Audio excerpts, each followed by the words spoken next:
And now, stand-up community subscribers and listeners from around the globe, it's time to Stand Up with Pete Dominick, where we ask the important questions that impact you, your family, and your community. Such as, do comic book superheroes ever actually have bowel movements? And could wearing a monocle and riding a velocipede improve my hipster credibility? And now, the podcast host with a head that specializes in light refraction and reduces global warming, Pete Dominick. Yeah, that's me. Thank you, Pete Cote. Thank you, John Carroll. Thank you for listening to today's episode of Stand Up. I've got two excellent guests, Charlie Sykes of the Bulwark, Georgetown Professor Kay Sue Park, both joining me for, I think, about 40-minute conversation. So strap in if you're going to get to listen to the whole thing, because I got a great news segment coming up. I mean, I think I do. I haven't made it yet, so no promises. But there's a few things bumping around there that I wanted to share with you, as I do every day. This is a daily podcast. It's free, but it ain't cheap. Putting a lot into it each and every night. So sign up now for a paid subscription and become a member of the stand-up community. And like I said, back to nights now. I tried mornings for a couple weeks. I may go back to it, but a lot of you are missing it being posted even earlier and by 2 a.m., so that's basically my deadline now. Send me what you want to hear, who you want to hear. Email me standupwithpete@gmail.com anytime. And the hangout this week, our stand-up community hangout, will be Wednesday, not Thursday, Wednesday at 8 p.m. Hope to see you there. Thursday, I'm headed out for a long weekend, a high school reunion. Shout out to my boy Eric Doust, who I know is listening, Brian Castor, and a few others that are going to be hanging out with us this weekend in the Poconos. Really looking forward to that.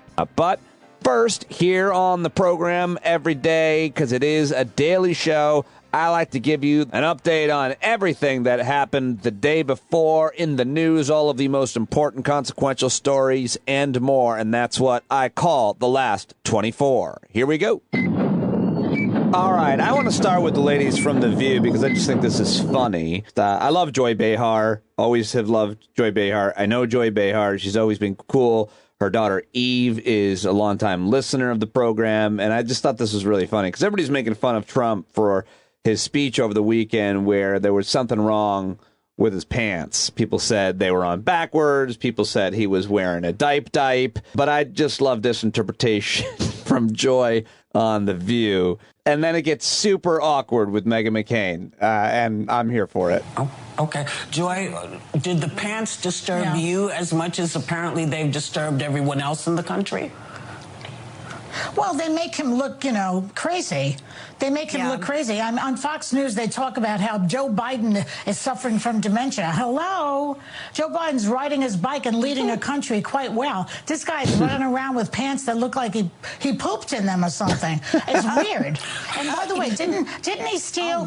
Didn't he steal a lot of money from? Oh my God! Didn't he steal a lot of money from his constituents? We had a conversation with Standards before that we weren't supposed to say that. That's why I said, "Oh my God, sorry." His pants look weird, but we weren't supposed to say that. I did not have that conversation with Standards. I don't know.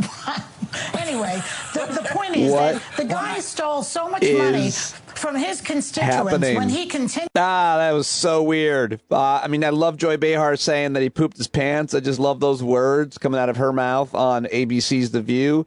And then Meghan McCain saying, well, no, they hate each other so much. And I'm here for it because they don't hide it at all. I think that's perfectly fine at this point. All right, now on to something more important. President Obama is out promoting. What's he doing? Does he have another new book?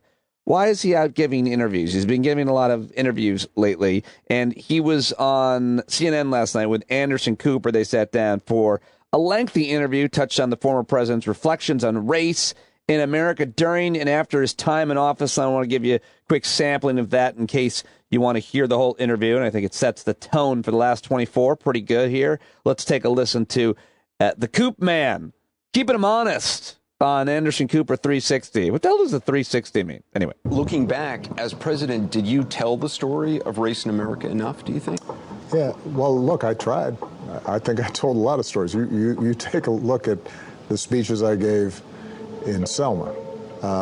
and the speech I gave during the campaign about Reverend Wright and that whole episode. And, you know, each and every time I tried to describe why it is that we are still not fully reconciled with our history. But the fact is that it is a hard thing to hear. It's hard for the majority in this country of white Americans to recognize that, look, you can be proud of this country and its traditions and its history and our forefathers, and yet it is also true that this terrible stuff happened, and that you know, the vestiges of that linger and continue. And the truth is that when I tried to tell that story, oftentimes my political opponents would deliberately not only block out that story, but try to exploit it for their own political gain. I tell the story in the book about the situation where Skip Gates, a Harvard professor who's trying to get into his own house, gets arrested, and I'm asked about it. All right, for more of that, you can go to Anderson Cooper 360. Keep it modest. All right, we go from the first black president of the United States of America to the first black and Asian vice president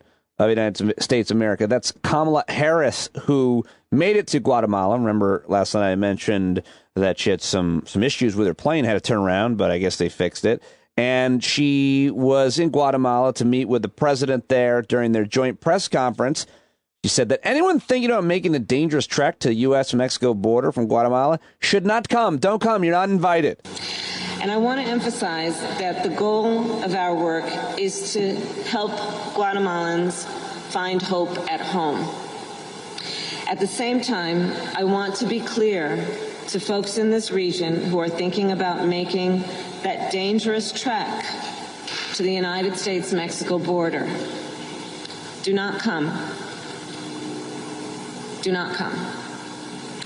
The United States will continue to enforce our laws and secure our border. There are legal methods by which migration can and should occur. But we, as one of our priorities, will discourage illegal migration. And I believe if you come to our border, you will be turned back. So let's discourage our friends, our neighbors, our family members from embarking on what is otherwise an extremely dangerous journey, where in large part the only people who benefit are coyotes. And let us do our work together, Mr. President, again, with our mutual commitment of knowing that hope is on the way. All right, for more of that, you can look up anywhere. Kamala Harris, Guatemala, meeting with the president there, telling the people of Guatemala, don't come. You're not invited. We don't want you to come to America. There are legal ways to come, and the way that you guys have been showing up is not working for us. Sorry. Okay, so a lot of the conversation on many of the shows, the talk shows, the political shows, the media, has been continued to be in the last 24 about the fallout over Senator Joe Manchin of West Virginia deciding that he is not going to vote to uphold voting rights, restore voting rights. There's no way he's going to get rid of the filibuster. You probably already know what I'm talking about at this point, but if you don't, that's the big story lately, and a lot of frustration, depression, concern amongst progressives about what this means for the potential progressive agenda, what it means for voting rights, what it means for democracy. Here is Congressman Jamal Bowman. He represents New York 16, right across the Hudson River from me. He's a former middle school principal, and really like this guy. Here he is, not holding back. Yesterday I played you my Congressman Mondaire Jones. Here's Jamal Bowman. Joe Manchin has become the new Mitch McConnell. Mitch McConnell, during Obama's presidency, said he would do everything in his power to stop Obama. He's also repeated that now during the Biden presidency by saying he would do everything in his power to stop President Biden. And now Joe Manchin is doing everything in his power to stop democracy and to stop our work for the people, the work that the people sent us here to do. There you go. That's Congressman Jamal Bowman. And now let's head over to CNN's Out Front with Aaron Burnett, who welcomed House Majority Whip James Clyburn, who said last night that Senator Joe Manchin needs to take a hard look at history because American democracy is on fire. Here's the Clyburn with a sick burn on the Manchin. Do you have any hope, Congressman Clyburn, that these meetings would make Senator Manchin change his mind? Well, I don't know what Senator Manchin has referenced. Let me ask him, show me one Democrat that has voted for these suppressive bills that have passed several states and have been introduced in 47 states. I don't know where a single Democrat has voted for any one of them. If that's not partisanship, then tell me what is.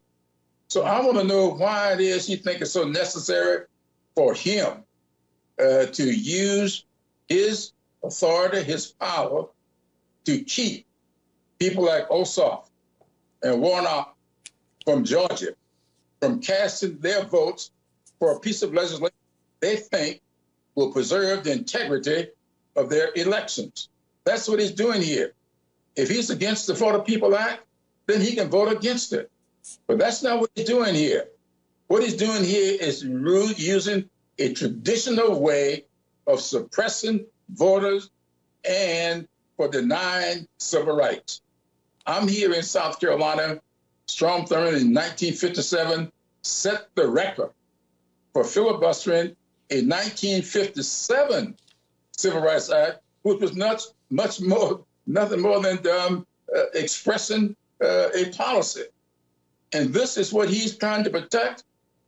I think Senator Manchin needs to take a hard look at what he's saying here. So he's not talking about voting against for the people. He's talking about denying other Democratic senators an opportunity to cast a vote on a very critical issue. All right, there you go, James Clyburn on CNN's Out Front with Aaron Burnett. Now let's transition to how Chris Hayes started his show on Monday night as a result of all of what's happening. Good evening from New York. I'm Chris Hayes. You know, these days, the most optimistic thing you can say about the state of American democracy in this perilous moment is it hasn't given out yet. But its enemies are plotting in the open. We see it every day, and they will not stop until they either are successful or some of them are put in prison. I truly believe that. The leader of the nation's anti-democratic faction made his reemergence at the North Carolina Republican Convention this weekend, where he once again falsely claimed the 2020 election was stolen from him. That election will go down as the crime of the century, and our country is being destroyed by people who perhaps have no right to destroy it. Now, his rambling speech was basically an afterthought. He's not in a position to pull the strings of attention like he was for so long. This was a Republican event in North Carolina, not an address from the Oval Office. But the people he is speaking to are hearing him. And they are hearing him because he is telling them what they want to hear. What is mobilizing them is an increasingly militant radicalization against pluralistic, multiracial American democracy as a collective project. And the forces plotting its demise have been plotting in the open. It did not work in the state and federal courts following Election Day. It did not work on January 6th, but it was not for lack of effort. We are still learning the extent of that attempt. All right, and if you want more of that and the rest of that monologue opening, go to All In with Chris Hayes. It was good. He is smart, and I enjoy listening to his analysis, even when it's as dark and terrifying as that. Now, I haven't really played much Trump, his voice, on this podcast, and I don't plan to much. But I thought this was funny because it was a mashup. You know, nobody's going to watch the 85-minute rambling, low-energy stupidity that he spouted on Saturday night in North Carolina. But this mashup from the Lincoln Project, who has several of his own problems, but nonetheless is still editing good videos together, in my opinion. I thought this was funny, and so I want to share it with you. If you get too triggered by this asshole, I don't blame you. But this made me chuckle, and it made me happy, and, of course, scary and outraged. But here it is right now, a little mashup from the Lincoln Project. Donald Trump's North Carolina speech in 70 seconds. To defend our freedoms, the cancel culture, the defunding culture, the defending culture, and they defend the wrong things. Nobody ever thought what is happening would happen. We're going to take back our country, and we're going to take it back at a level that is very, very good. You would have had a 1917 Spanish flu number. Shots or jabs, as they like to call it. I actually like the other word better. Somebody sits down in a chair. If you don't sit down lightly, the damn thing would collapse. I never went on my ass. Biden has halted wall construction, suspended removals and even removables, shredded our ground break.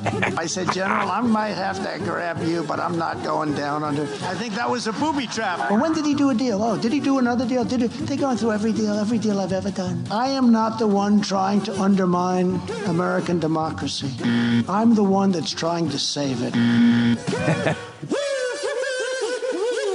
Oh, I love the circus clown music underneath it because it makes him seem even more ridiculous than he is in those moments. But yeah, they're going through every deal I ever did. Yeah, that's what they do when they go through your taxes and you clearly committed a ton of crimes. And probably because every single deal you ever did was criminal in the way that you did it. But that's just my guess. What do I know? All right, here's something I wanted to play for you as well, because I thought this was interesting. Last night on MSNBC, activist and actor Jane Fonda joined activist Tara Houska to join my friend Joy Reid to talk about the Line 3 pipeline and the protest against this new pipeline, which would carry oil across Minnesota's environmentally sensitive tribal lands. Here is a little bit of that from MSNBC's The Readout with Joy Reid. Let me just give up the big picture for a second. We are confronting a looming catastrophe. Climate scientists are virtually unanimous that we have 9 years to cut our fossil fuel emissions in half in order to keep global warming at 1.5 degrees Celsius, no higher than that if we want to avoid catastrophe. Even the conservative International Energy Association that usually supports new fossil fuel development is saying, no, this is it. We cannot do any more development, no more drilling, fracking, or mining of new fossil fuels. We can't even burn what we've already developed because we're going in the wrong direction. Fossil fuel emissions are rising, and we have to cut them in half. Otherwise, it's a catastrophe. Otherwise, we're compromising the future of our children and grandchildren.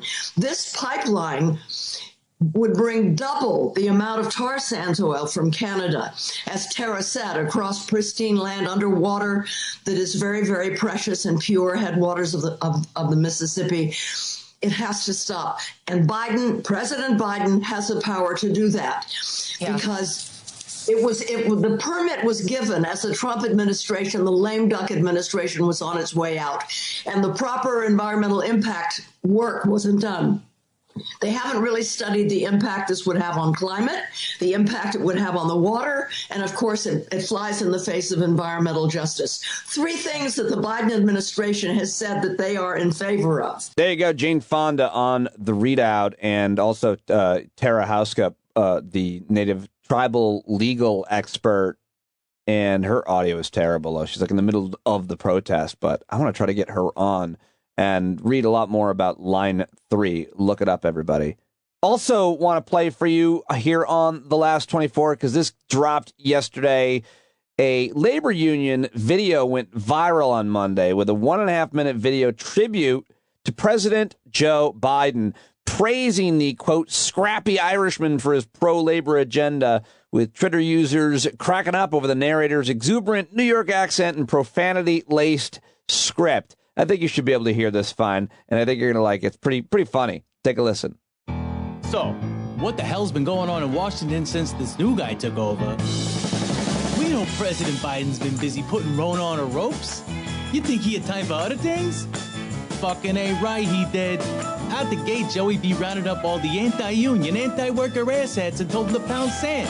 Then he filled his cabinet with people who actually give a damn about your job. He even made one of our own union brothers, a badass laborer named Marty, his Secretary of Labor. Nobody's tougher than the American worker. Biden gives a shit about your wages and making sure workers got the skills to win. He's pushing the PRO Act, so you get a say in how much you're worth. Biden saved pensions, so you don't have to work to the day you die. He's saying buy American for fuck's sake, so my tax dollars aren't paying for more factories in China. Biden took a train to work every day, so yeah, he gives a fuck about trains. What, you don't like trains? Guess who delivered the American Rescue Plan? Joe fucking ain't right. President Joe Biden, getting us up off our asses and working again. What's up next for the scrappy Irishman? Not just another bullshit infrastructure week. He's about to drop the American Jobs Plan, guaranteeing food on the table of millions of union families. America is on the move again. So let's go, Joe. Build back better, baby. North America's building trades unions at NABTU. Build back better, baby. Guy, I think that was an actor doing a New York accent. I don't think that was an actual real New Yorker. I don't know about that guy doing the voiceover. I think they should hire Pete Coe. And now, folks, it's time for COVID news. Speaking of Pete Coe, I said, maybe we should have a jingle for COVID news. And it's like I rubbed a lamp and out comes a jingle from Pete Coe. COVID news. The fuck? All right, I got a COVID news jingle. Freaking love that guy. All right, let's start with India easing COVID restrictions as infections hit a 2-month low. That's good. The founder of Lebanon's Hezbollah died, apparently, of coronavirus. And 100 former presidents, prime ministers, and foreign ministers have urged the G7 rich nations to pay for global coronavirus vaccinations to help stop the virus mutating and returning as a worldwide threat. The leaders made their appeal ahead of a G7 summit in England, which began Friday when U.S. President Joe Biden is meeting the leaders of Britain, France, Germany, Italy, Canada, and Japan. The first time the G7 leaders have met since the start of the pandemic. The 3-day summit, by the way, is going to cover a range of issues with a particular focus on how the group can lead the global recovery from coronavirus. And speaking of China, nobody was, but a major Chinese city is now battling a new COVID variant they're naming Delta, first detected in India, and they're battling with these draconian lockdowns and mass testing. They're not messing around in China. Moving on, almost everyone in the United States now lives within 5 miles of COVID-19 vaccination site. As of June 7, 2021, more than 171 people in America had received at least one dose of vaccine. Of those, over 139 million are fully vaccinated. A new CDC study finds that the mRNA vaccines reduce your risk of infection by 91%. Everyone 12 years and older is now eligible for COVID-19 vaccination. And finally, on COVID news, Gallup poll saying that 76% of U.S. adults say they have been vaccinated against COVID-19 or plan to be, a number that has been stable over the past 3 months, but higher than in late 2020 and early 2021. 78% of those not planning to get vaccinated are unlikely to change their mind, according to this Gallup poll. What's that about? How do they know that? 78%, well, it's polling. I don't know, who knows how accurate it is, but if it's even remotely close, 78% of those not planning to get vaccinated are unlikely to change their mind. About half of Republicans, 46%, compared with 31% of independents and 6% of Democrats, do not plan to get the COVID-19 vaccine. Also, this poll found that Americans without college degree are much more likely than college graduates to be vaccine hesitant, 31 to 12%. And finally, vaccine hesitancy, according to this poll, is more common among middle-aged Americans, 33% of those between ages 35 and 54, than among younger, 22%, and older Americans, which is 20%. That's all a bunch of information from this new Gallup poll on America and vaccinations.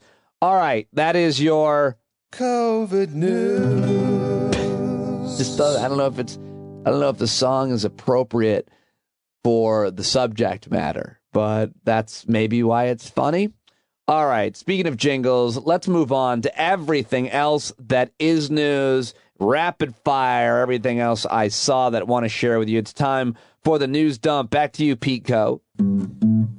mountain cyclist pedaling hard accelerates and jumps. Too bad he didn't see that grizzly on today's news dump. Oh, no. Oh, what happened to him? He was on his bike and he was pedaling fast and the grizzly jumped out and got him? That's terrible. How come I didn't hear him scream? I think you're getting lazy, Pete.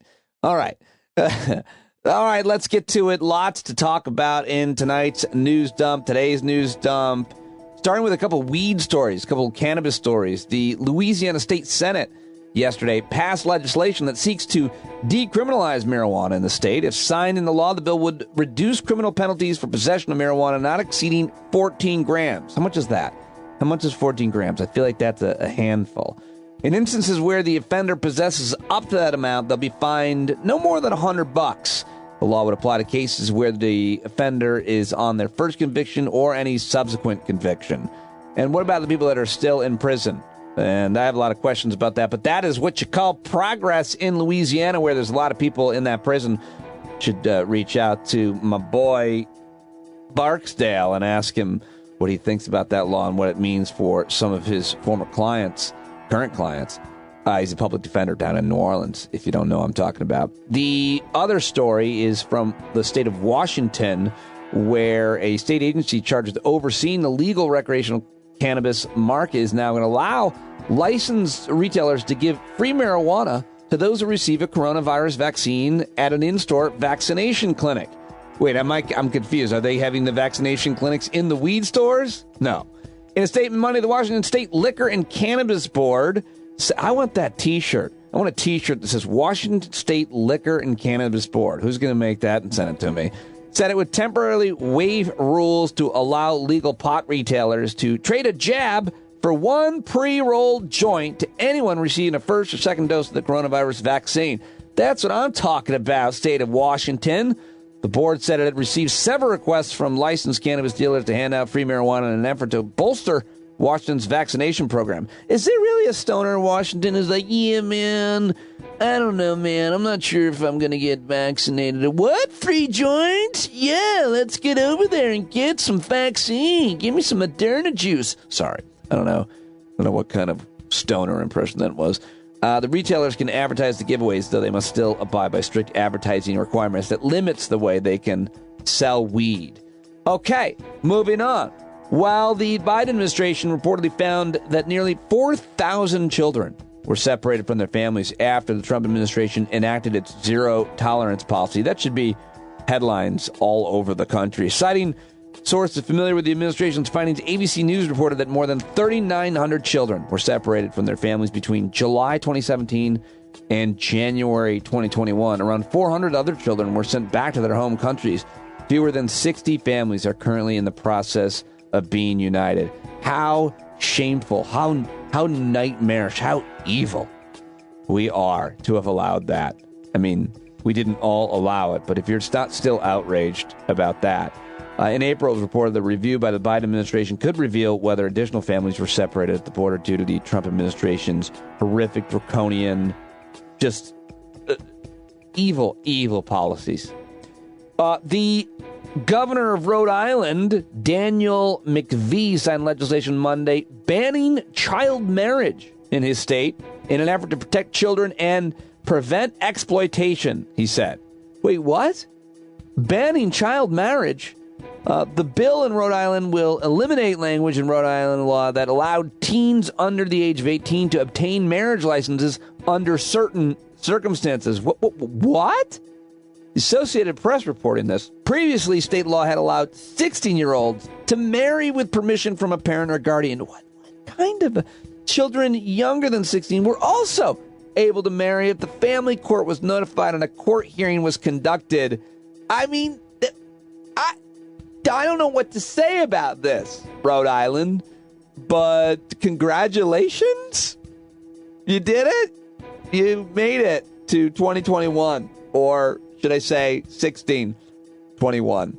Okay, Jeff Bezos is going to be flying into space. Did you hear about that? He's bringing his brother, too, on the first crewed flight of the New Shepard, the rocket ship made by his space company, Blue Origin. I think he's the richest man in the world, isn't he? The flight's scheduled now for July 20th, just 15 days after he's set to resign as CEO of Amazon. Blue Origin and Bezos' young brother, Mark Bezos, will also join the flight.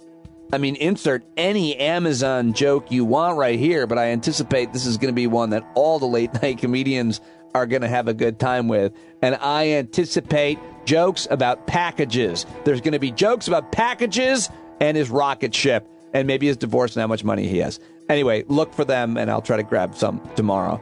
For the first time in 449 days, reporters crammed into every seat for the presidential daily briefing with Jen Psaki. Coronavirus restrictions had kept one of the most recognized rooms in the U.S. government almost empty, but mass vaccinations allowed reporters to first leave their masks on May 13th, and then nearly a month later, gather in a pack of raised hands, shouting and screaming and sneezing and yelling and crying. If you're Peter Doocy, I just like to make fun of that guy. Nearly 3,000 workers at a Volvo truck plant in Southwest Virginia went back on strike Monday after they overwhelmingly rejected another tentative 6-year agreement over a wide range of concerns, according to United Auto Workers. And the New Yorker magazine is also trying to form a union right now. I thought that was really interesting. And finally, I saw a headline. I saw this headline. I forget where it's from. I think this is Associated Press. I just cut it and pasted it, and also pasted it into my notes. It said, as heat wave hits, here's how to keep your pets safe. It's been really hot, and I've been worried about Indy, my dog, a little bit. I don't know, is my first dog. I'm still learning at age 45, and so I always get a little worried. And I was like, oh, I wonder what I could learn here. This article about how to keep your pets safe. And then it just stated all the most obvious things. Provide plenty of fresh water so they don't get dehydrated. Okay, thank you. Give them water? Thank you. I don't need a journalist to tell me that. Don't over-exercise pets. Really? You don't want me to run hills with the dog when it's 90 degrees out? I mean, you can tell. When you look at your dog or your animal when it's hot, you're like, oh man, you got a jacket on, you got a fur coat on. I feel terrible for you right away. Also, never leave your pets alone in a parked car. I joke. I mean, every year, a lot of animals die in parked cars. But again, I didn't need the article for that. And finally, watch for symptoms of overheating, which include excessive panting, difficulty breathing, increased heart and respiratory rate, and drooling. Okay, thanks. I hope you guys benefited from that as much as I did. And I owe you at least however long it took me to read that story. All right, that is your news dump for Tuesday, June 8th. And thank you for joining me so far already. Just take a minute to check in with yourself, take a breath. Hopefully the news didn't get you too high or low. I certainly probably didn't get you too high, but hopefully you made it through it with me, because I've got two excellent guests joining me. Coming up, Georgetown law professor Dr. Kay Sue Park will join me. She is an expert on this critical race theory that you've been hearing so much about. She's a critical race studies fellow at UCLA before she moved on to Georgetown, where she now teaches about the history of colonization and enslavement and property and the creation of American real estate market through it all. Brilliant woman. We had a great conversation. Very happy to have her on the show. But first, I've got Charlie Sykes for you. Shout out to Alec Peters, longtime listener, for wanting to get him on. A great idea, because we had an awesome conversation, and that's all you for the idea. Charlie is the founder, editor-at-large of The Bulwark.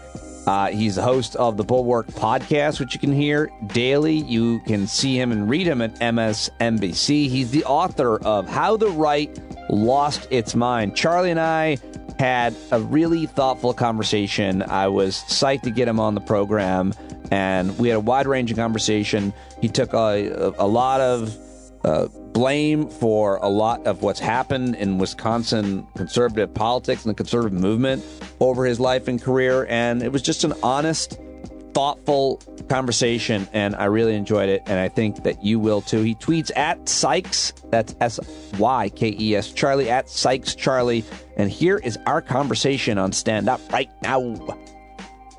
Okay, there he is, Charlie Sykes, coming, highly recommended from a mutual listener of ours. Shout out to Alec Peters. He says he listens to both our shows every day. I don't want to lose listeners to you, but I like you so much, and I'm so enjoying your work that I've got to plug it. Charlie, welcome to the show. Thank you for joining me. Hey, it's my pleasure. Yeah, we haven't seen each other in person since, I think, the Rocky Mountains. when I was out there at Aspen Ideas with you, and you joined me before in Sirius XM. I'm trying to, sense a background of our relationship. But point is, I've really become a big fan of your work at the Bulwark, and I'm really excited to talk to you. Thank you. Yeah. I will try not to disappoint. Well, can we do? You can't. Can we do a little Wikipedia true or false on you? Ooh, okay. Your dad was a journalist for the Milwaukee Journal Sentinel. Sentinel, Milwaukee Sentinel. He was an editorial writer. Yes.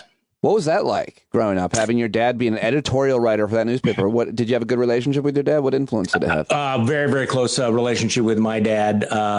No, and when I was a kid, I used to, go to the newspaper and, hang out there. So I got to see what newspapers were like. I always thought it was kind of a miracle that they published the things every single day. And then he also got into politics and used to, drag me along. So I was, I got an early start long time ago. What was he like? What was your relationship? You said you were really close to him. I always like to ask when guys say that. I like to hear about it. He was a very unusual guy. He was a curmudgeon. He was very much a maverick. I describe myself as a contrarian, and I got that from him. I mean, he would start an argument about anything. And the worst criticism we could make of one another was that we were predictable. If, it would be like, oh, man, that is such a predictable answer. So I grew up around the dinner table talking about politics, arguing about politics. I thought that's the way everybody did business. Yeah. Only later found out that not everybody likes to argue like that. So, That's fascinating. What kind of things did you do stuff with your dad, or was he always working, always writing, or did you guys you grew up in Wisconsin most of your life? Yeah. Well, we actually started I was born in Seattle, Washington. Then we moved to New York and then ended up splitting the difference in Wisconsin. Well, after my dad left the newspaper, he went into academia. He was a professor for a while, and then he was bored by that. So back in 1968, he ran the Eugene McCarthy for President campaign. And the reason I'm mentioning that is that I'm in 8th grade. You can imagine that. And he and I set up the McCarthy for President headquarters in downtown Milwaukee in the Wisconsin Hotel. And then when Eugene McCarthy was running against Lyndon Johnson, comes into Wisconsin, me, punk kid, got to fly around in the press plane with him. And so I was actually at the 1968 Democratic National Convention in Chicago, where all the riots were. Wow. I was what was with your my experience dad. there? It was wild. It was, my whole life has been boring since 68. I mean, I was actually with my dad and Eugene McCarthy when Robert Kennedy announced that he was running for president that year. So anyway, that's a story, and it's been all downhill since I was 13. Wow, that's all fascinating. Though you must have so many more stories like that. What did you and your dad? He was more conservative. You were more liberal growing up, as it tends to be, or what was it? Well, he was very, very liberal, actually. He was actually at one point the president of the Wisconsin Civil Liberties Union, and I was too. I got involved in Young Democrats, and really, in the early 70s, I think we both became somewhat disillusioned. We both became recovering liberals. He became more conservative. I went into journalism. I kind of had a lag time there. And so what turned you on? Do you know it turned you away from or off to liberalism during that time, the 70s, you said? Yeah, well, two things. I mean, number one, I was very deeply immersed in liberal democratic politics, and maybe I OD'd on it a little bit, but also, during the anti-war protests, there was a certain obnoxiousness to the new left that people forget about, a certain smugness and bullying quality.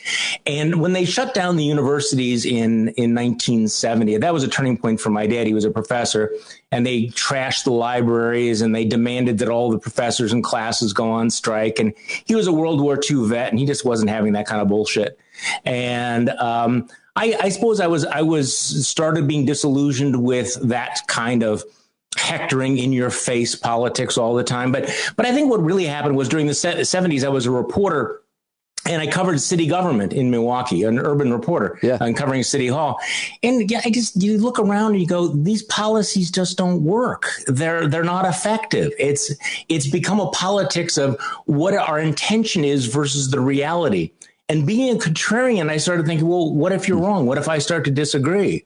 And people started saying, well, what are you, some sort of a right-wing reactionary? Are you a conservative? And I'd spent my whole life as a liberal, so I thought no. And then I thought after a while, no, okay, fine, I am. I'll go along with it. Also, back in the late 70s, guys like George Will and Charles Krauthammer and Bill Buckley just made a lot more sense. I thought they were smarter. I thought they were funnier. I thought they were irreverent. And I thought that liberal Democrats had become very, very sort of stale and rote and increasingly irrelevant to what was happening in the world. So that's the short version. What would you say is the difference between George Will and Charles Krauthammer and most of the columnists and influential conservative thinkers of that time to Steven Crowder? Ben Shapiro.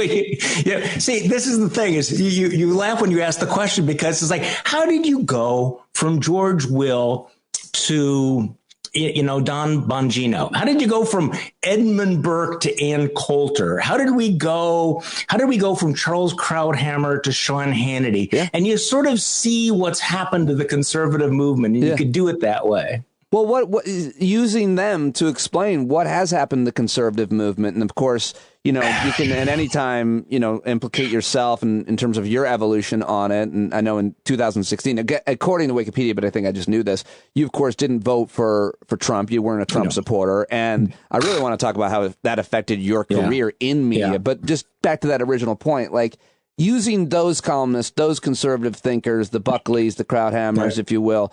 Like in comparing them to what Ben Shapiro is doing today, what Don Bongino, Sean Hannity, Alex Jones. I mean, there's just obviously media's changed, but what about the it's become dumber, meaner, and more dishonest, and of all of the interviews that I've given, and I've given hundreds since 2016, the one that I regret the most, and we can go into regrets at any length you want, but I got a call from a New York Times reporter who was doing a profile. It was early on about Ben Shapiro. Mm-hmm. And I said, Ben is one of the smart guys, unlike the people like Tommy Lahrens of the world who brag that she never read books. I said, this is a guy that reads stuff and is thoughtful. And, and the only quote that appeared was, Ben Shapiro reads books, which was a lousy quote to begin with. But I actually did think that maybe he was going to be a serious thinker, but I think that the entire incentive structure on the right is not to do that kind of intelligent, thoughtful analysis. It's not about ideas. It's about posturing. It's about attitude. It's about owning the libs. And so you do trace how the right has dumbed itself down, which is why the title of my book, it's How the Right Lost Its Mind. It's got two meanings. I mean, how the right lost its mind as in went crazy, which we can talk about more, but also how it rejected almost the entire intellectual background of conservatism, so that you read books about conservative thought and they appear to be relics of a bygone era right now. Yeah, that's for sure. I mean, because they speak in full sentences and they use large words, but it's also what you're talking about in terms of just what Ben Shapiro and others do, just tweaking people and owning the libs. And it's interesting when those type of people ever do get into a debate with someone like you or a policy expert.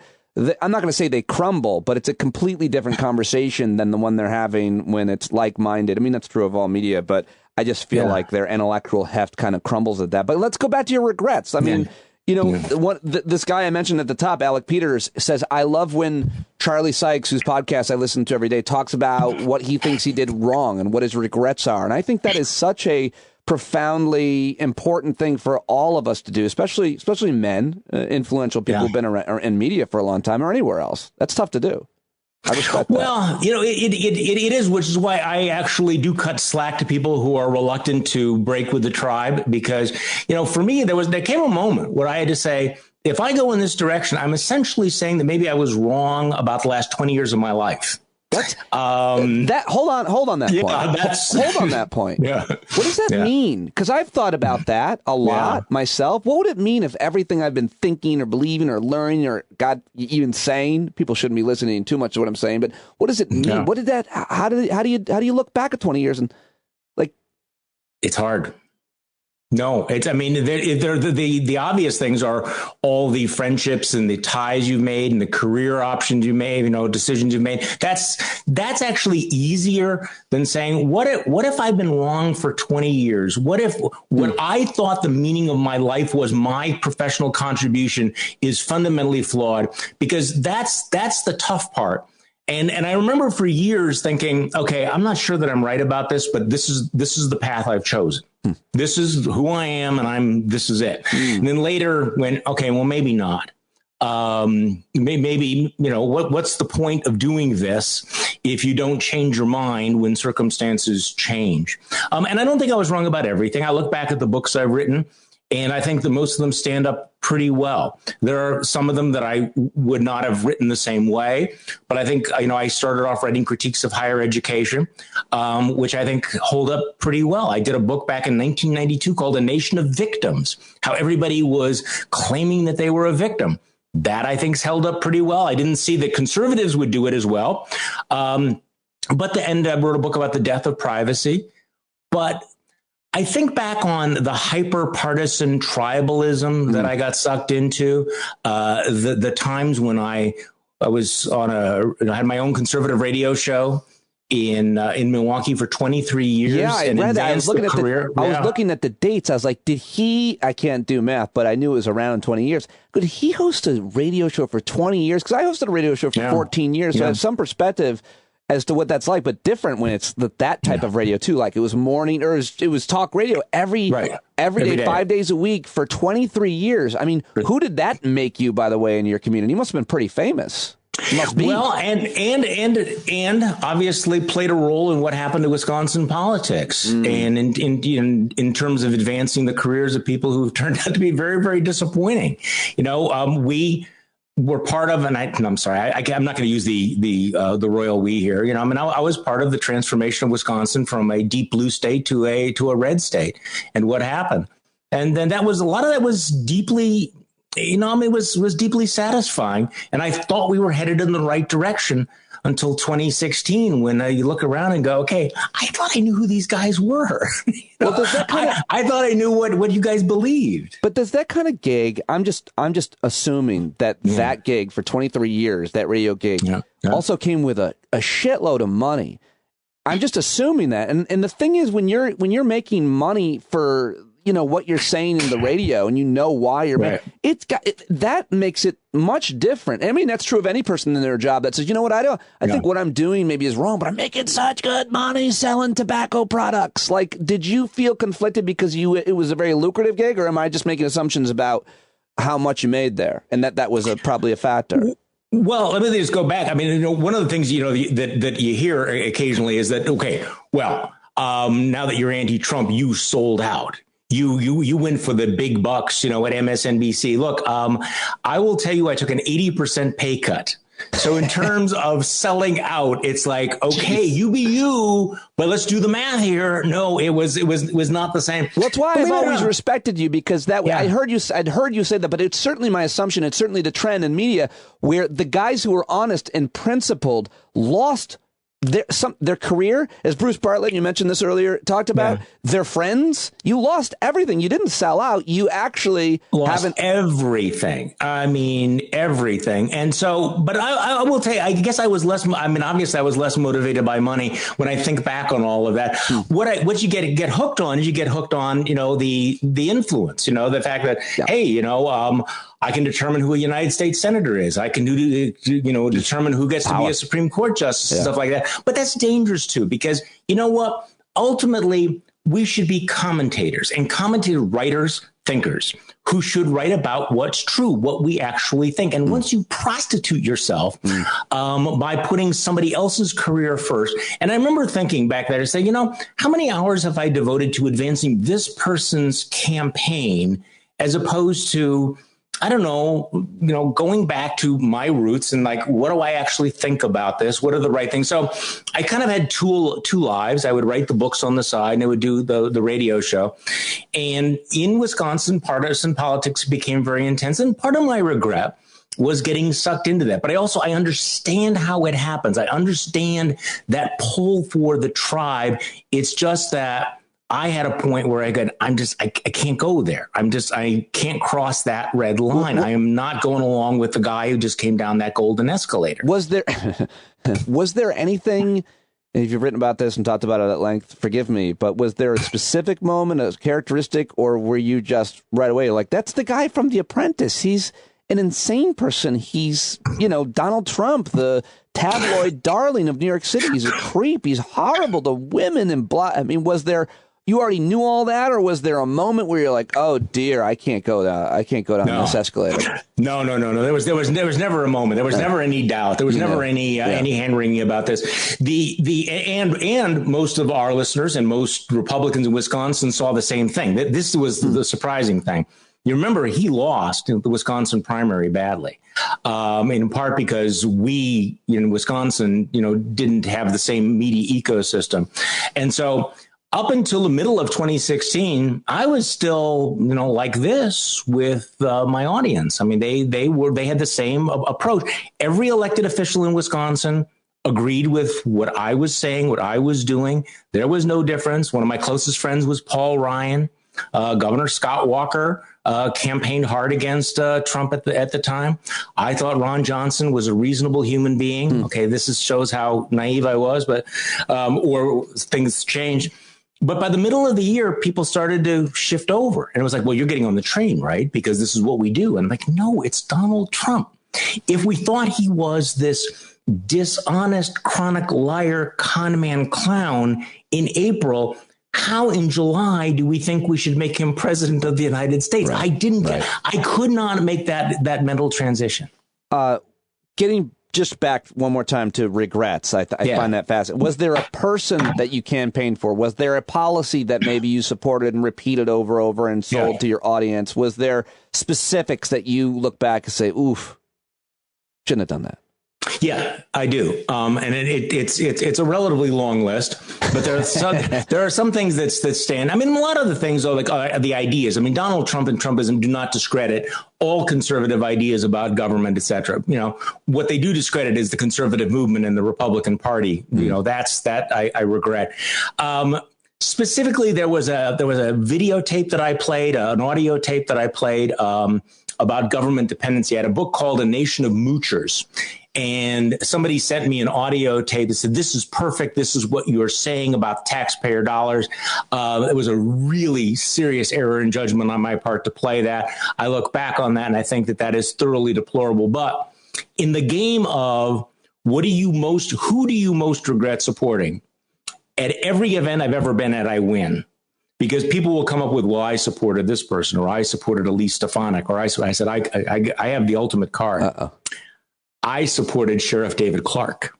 And I win all the time because well, if you met somebody who said Arpaio, it would be close, but he's bad. Clark is. I'll beat you. No, say you play Arpaio. I'll raise you Clark. I'm not sure how it works, but that's fascinating. Yeah. Okay, Sheriff David, we could go into all that, but I want to stick with lightning round of regrets with Charlie Sykes. Yeah. But I do want to also ask, when you what do people say about you? What are your, I think we can relate to some extent to each other, and just in terms of, I was on the radio for 14 years, Sirius XM, 3 hours a day, 5 days a week, national radio. I have deep relationships with my listeners still to this day. So I don't know what your relationship was ever like with listeners and what boundaries you had, if not. But what did they say to you when they called you a turncoat and so on? How has that treatment been? What happens when Charlie Sykes goes to the grocery store to buy a head of lettuce? That's why I always wear the glasses and the hat. First of all, you said something that I hope people understand. Radio is different than other media because you have an intimate relationship with your listeners. Yes. You're in their heads every single day. And I had been doing this for 20 years. So you can imagine the kind of relationship. I mean, when I would adopt a cause, like we raised, millions of dollars for the honor flight to send World War II vets to Washington, D.C. Wow. We were able to, rent 747s to take these guys because my audience was able to, trust me. So there was a pretty fundamental break in 2016. I left at the end of 2016. And you left that radio show of 23 years at the end of 2016 after the election. Right. Why? Like, what was happening with the show? What was happening with the audience? Were you speaking out and losing audience? And it was like, can't sustain this? No. Well, okay. I mean, a couple of things. I mean, number one, I had one more year left on my contract, but I had an option out, and I decided to exercise it, and so it was completely voluntary.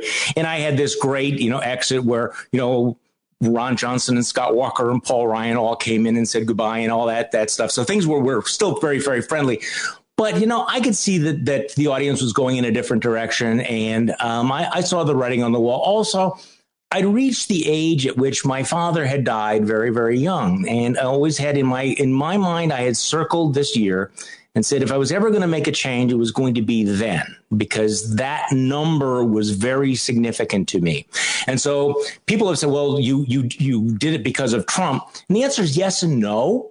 I had decided to do it long before, but it made it a lot easier. And I look back on it as one of the best decisions I made to leave then, because there was. Now, you asked, what do people say? Yeah. I used to be on Facebook. I'm not on Facebook anymore, and it was pretty much, Charlie Sykes is a traitor. He's a sellout and everything. And I find that disappointing. In Wisconsin, people are nice. They don't come up and get in your face about it. But I do hear from people saying, I listened to you for 20 years, and now I realize you were never really a conservative. You were lying the whole time. And to me, I'm thinking, so Donald Trump was the mountain you wanted to die on. That was the one breaking issue. None of the other stuff actually mattered. And I guess that's what's happened. I mean, that's been the story. How old was your dad when he passed away? How old were you? 60. Well, I haven't passed away yet. I know. How old were you when? Yet, at least as far as I know. You know what? I'm sorry, everybody. Charlie just passed. So sad. Right? 63. He was 63.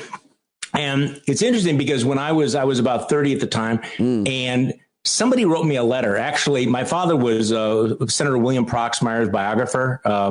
And Senator Proxmire wrote me a note saying, your dad died and he was way too young. And I'm thinking 63, that's not that young. He's a pretty old guy. Yeah. Now I'm thinking, oh, crap. That's really, really young. But that's sort of the line. It's like, what do you do with the rest of your life? I'm glad you told that story. I'm glad because I think we all look at our mortality. The easiest thing to do is to compare your own genetics. You look at your dad. And right. my dad is in really great shape. He had a heart attack, but he just 2 years ago, but he rode 75 miles on his 75th birthday on his bike. Oh, fantastic. He's got health issues, but he's doing well. And that he's setting too high a bar for me. I'm like, I'm not going to stay in that good a shape. Who does that?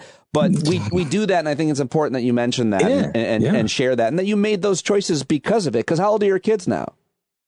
Well, my kids are older. I mean, they're in their 30s right now, and so I have grandkids. Great. And it would be nice to spend more time with them. I have 2 grandkids in France, two in Washington D.C.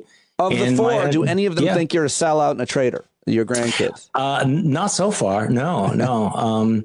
But the French kids are very deeply interested in politics. Yeah. Oh, that must be fun. I want to hear all about that story. Mm-hmm. No, you're now. You've reinvented yourself media-wise. You've got, of course, the MSNBC, where you publish columns, and you appear where I think probably most people nationally know you from. But now, you also, what is the Bulwark? Let's do a live read for the Bulwark, because I'm really enjoying it as I prepare. I've been reading it for a long time. But what does it represent? You created it, right? You're the founder? Well, I am along with Bill Kristol and Sarah Longwell and Jonathan Last, and the story is very, very simple. In late 2019, the Weekly Standard was murdered by its owner. It was not sufficiently pro-Trump. They decided they were going to summarily kill it, and so there was a little bit of scrambling around saying, what are we going to do with the staff members? Can we find a home? And so, Sarah convened us all together, and we said, okay, we can start this new thing we'll call the Bulwark. We'll commit to 3 months of doing it, in part to give us a place to be for a while, to continue to write what we were writing. And then it continued and it grew, and it became something far beyond anything we expected. I mean, usually when these things happen, people prepare and they have plans and business plans and they have whiteboards and they have consultants. We just started the damn thing, and it has grown. And I think it's because there was a market for contrarian centrist thinking, for writers who were just not going to take the normal tribal lines. I think we have lively, entertaining voices. I hope that we're not. I hope that we're not predictable. We don't all agree with one another. I think we span the spectrum from center right to center left. And I think the one consistent thing is that we say what we think. We don't look over our shoulder and say, what are the donors or the funders or the investors? What do they demand that we say about Donald Trump? So we're not trying to walk these tight ropes of thinking, okay, well, Donald Trump was, blew coronavirus and 600,000 Americans died and tried to have a coup to overthrow the U.S. government. But hell of a great tax plan. I mean, we don't have to play those kinds of games that a lot of the other conservative media, I think, have fallen into. Yeah, I'm liking it. I'm really enjoying it. I have been enjoying it for a long time. I like a lot of the contributors, and people should definitely check it out. What do you... I always struggle with, and I don't have a lot of really conservative people in my life right now. I don't even know what that word means anymore. There's no Trump supporters that I talk to on a regular basis, and I'm thinking of trying to reach out to some and have them on the podcast. And I don't want to. I'm just curious about where they are thinking, what they're thinking now, because what's next is the question. But the thing that I always struggle with is emotionally, I guess, is spiritually even, is that someone could look at that man and I don't get it. And support him. So how do you explain those people that still support him and their support for him when he's such he's really a cartoon villain? Like, he's got no redeeming quality. He's a terrible, selfish, horrible, evil man. How do you explain those who support him and not? I always make this knee-jerk reaction. And it's not compassion. It's not thoughtful. I'm like, if you like him, you must be broken too. You're bad. You're bad if you like him. I'm sorry. Well, look, I struggle with this. And I also don't talk to a lot of people who are Trump supporters because it's too painful for me to do it. I have some Republican friends who are also skeptical, but I don't ask them too closely who they actually voted for. Look, I do understand that some of the people are just transactional. I mean, they get everything that you see about Donald Trump, but they think, but I get something for him. And it's a binary world, and Hillary was going to be terrible. And so even if he's 95% terrible and I get 5% like Supreme Court justices, fine, I'm willing to do that. So I actually understand the transactional people. I'm disappointed. I disagree with them, but I understand them. And I would say that 80-90% of the people that I know really, really well fall into that category. And then there are the people who just are in, look, this is my tribe. This is my people. The Democrats are so much worse. It's so terrible. What, you want me to support AOC? You support defunding the police and socialism and stuff like that. So I don't want to talk about Trump. The ability of people on the right not to actually look at him, to play the game of whataboutism, it's extraordinary. It's like a superpower. And then, of course, you have the complete nut jobs who think that he's the greatest president ever. And in a rational world, we'd institutionalize them, not put them in Congress. Where are you now in terms of your own politics? I mean, do you still hold what you would describe as conservative views? I heard you talking about this on your podcast. I think this is such an interesting and nuanced situation because you're talking about your regrets. You're talking about your evolution. You're a contrarian. You're a curious guy. You talk to the smartest people in the world pretty much every day. And I wonder how that's influenced your worldview. I wonder how the last 4 years have influenced your worldview, how the Black Lives Matter movement or the evolution on climate or anything else that's happened, the pandemic. What do you consider yourself politically now? Do you subscribe to a label at all? Homeless. I consider myself homeless. Literally, he's in a tent. He's in a tent with a long beard. I thought you were doing pretty well. Well, see, I will tell you this, though. It's been liberating in a lot of ways to be able to think about these things as opposed to the way that most of us are required to do it. I mean, politics today is like a big, you go to a buffet and you're told you have to eat everything from the buffet, that if you feel this way about taxes, you feel this way about this issue, and you have to buy the whole thing. Right. So if you're a conservative, you go, okay, check the list. I am against gun control. I am pro-life. I am, don't believe in climate science. It's very nice to break the chrysalis and to say, okay, I'm going to think for myself about all of this. So, yes, I've been thinking a lot about the way the conservative movement emphasizes, claims to emphasize hyper individuality, but does not seem to care about the community. This is a huge problem. Our legacy of racism, the right has convinced itself that everything was been solved, everything had been fixed. We don't need to worry about it. The biggest threat we face is critical race theory. I think that, this is one of those things that we have not reckoned with, and the conservative movement needs to have a reckoning with it and is refusing to do it. I was really shaken by the whole Tulsa massacre story. I don't know if you listen. I mean, I was so embarrassed at first that I never heard of it, that I didn't know it even took place. Yeah, you talked about this on your podcast, and I was really fascinated by it. Other people, apparently nobody else did as well, which does raise the question, okay, what else do we not know about? What is the story we've been telling ourselves? And to realize how much of the stories we tell ourselves are these sort of internal cliches. We think that we're thinking, when what we're doing is we're sort of going through the file folder of here are the phrases, here are the cliches that are easier than actually thinking it through. So I admit, I am thinking this thing through. I don't want to jump from one tribe to another. I don't want to be put into a category. I don't want to think, what should I think? To be people like criticize the Bulwark and say, well, are you guys really conservatives? Well, I don't know. Are you saying that if we're conservative, we must then agree to all of these things? I'm not willing to sign on to all of these things, but I'm also not willing to sign on to, the progressive agenda without any exceptions either.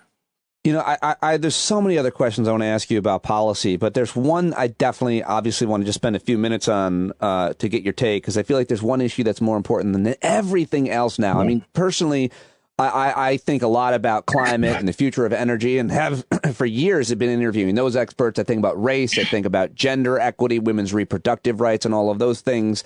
I certainly love to talk about foreign policy and economics, but I feel like all of these issues, campaign finance, all of these relationships now, psychology, don't matter if we don't save our democracy. And I know you've been talking and writing a lot about this. And so I just want to understand your framing. And I feel like I'm going to put you, and I haven't listened to everything and read everything you've read about it, but I'm going to put you on the more pessimistic end of the smart people who talk about this spectrum. You don't seem that optimistic about saving what's left of our democracy. How do we talk about what our current democracy is, and who gets to vote and buy in, and where we are going if all these laws pass to make it harder to vote and allow the Secretary of State to be like, well, it was an illegitimate vote, sorry, and then we turn into Belarus.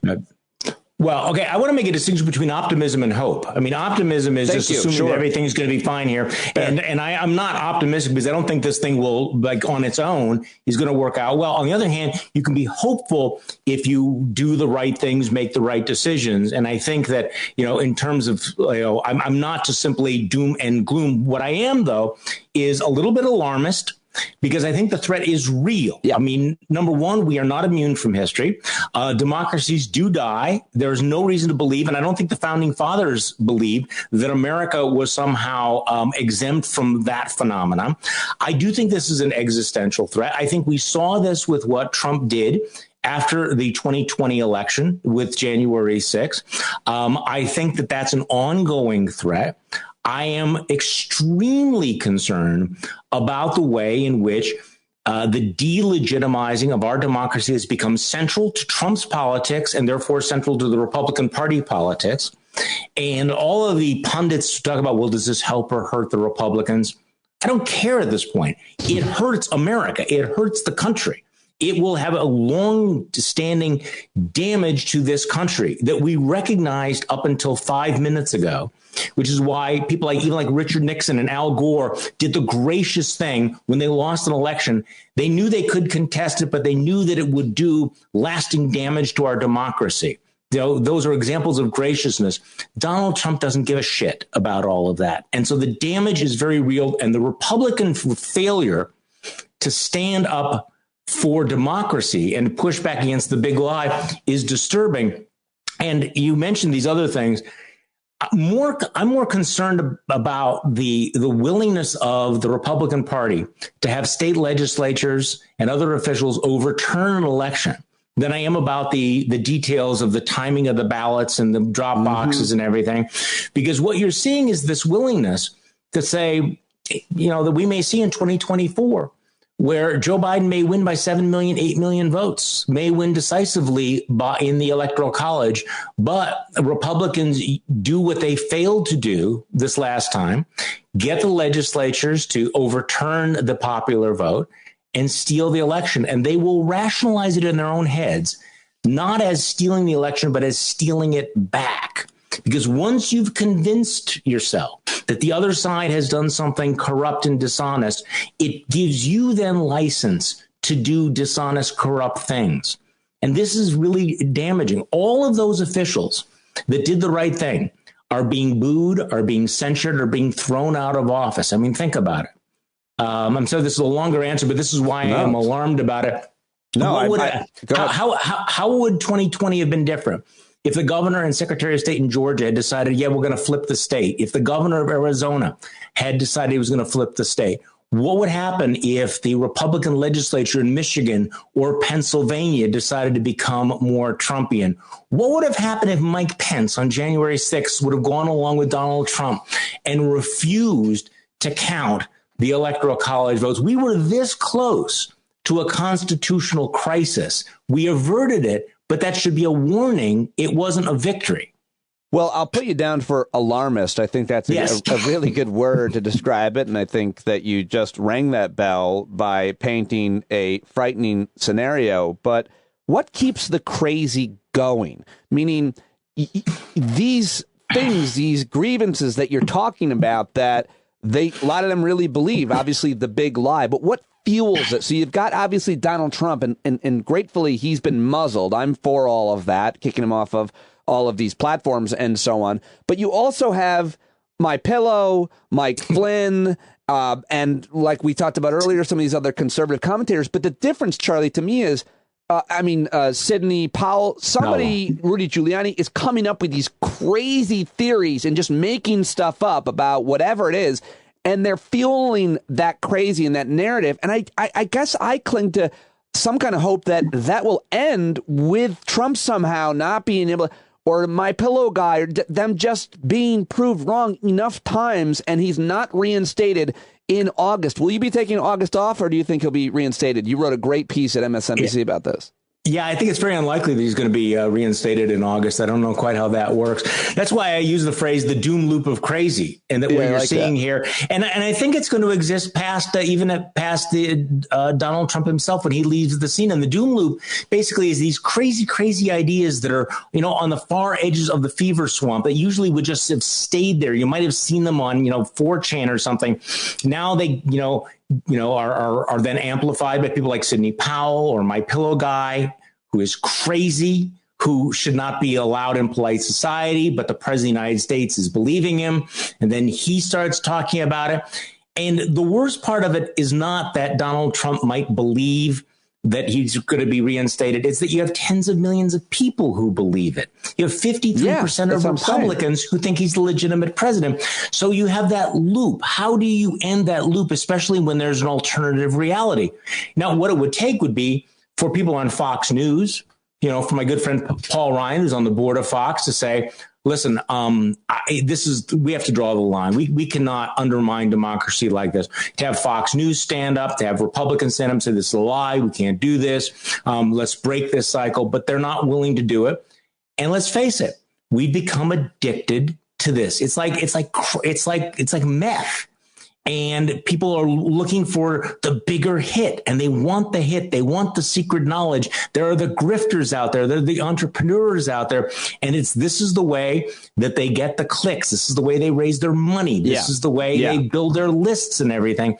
And as long as all of the incentives are there for the crazy, you're going to get more crazy. And as long as you purge the truth tellers, you're going to get less truth. So Liz Cheney out.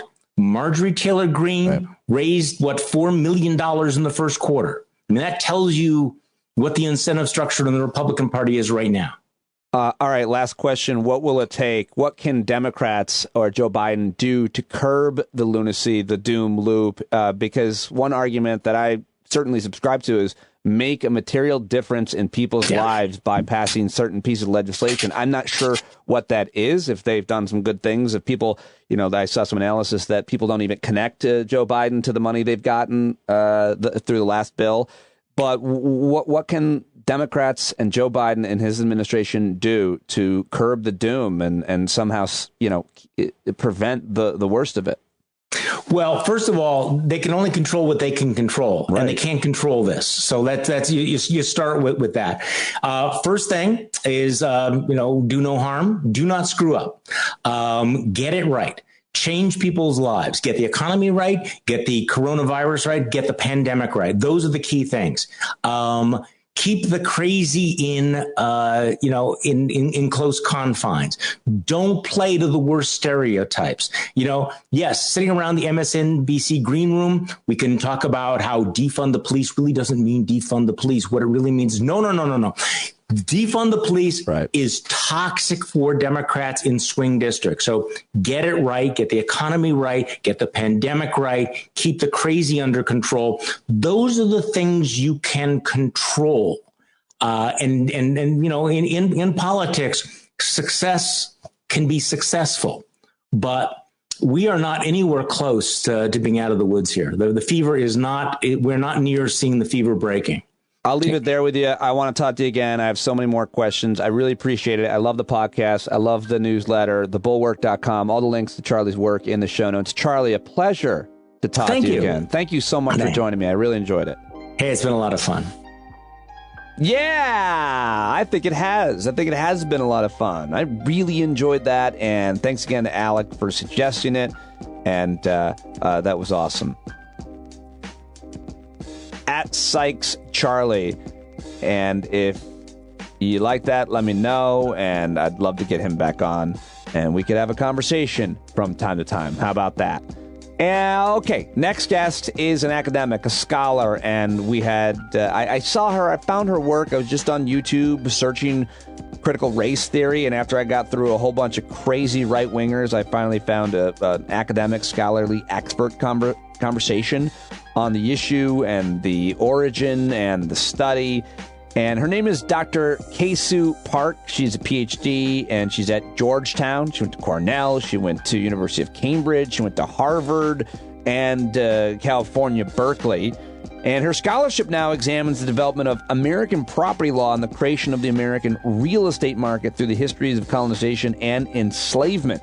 She teaches a first-year property and seminar, a seminar entitled Land, Dispossession, and Displacement. She used to be a critical race studies fellow. She was also an Equal Justice Works fellow and staff attorney in El Paso, where she investigated predatory mortgage lending schemes as part of Texas's Rio Grande Legal Aid's foreclosure defense team. Very impressive woman. And I was just trying to keep my head above water in our conversation, ask the right questions that she could answer. She doesn't have social media, or she's not on it at the moment. Good for her. Here now, my conversation with Georgetown law professor Dr. Kay-Sue Park for the first time on Stand Up. All right, well, it's not every day you get to talk to a Georgetown professor who has a PhD and went to all the best schools and has actually done really good and important work in her life. I'm very happy to have you joining us here on Stand Up to learn from you. Dr. Kay-Sue Park, Professor Park, what do they call you? What do the students call you at Georgetown? The students call me Professor. You're welcome to call me Kay-Sue.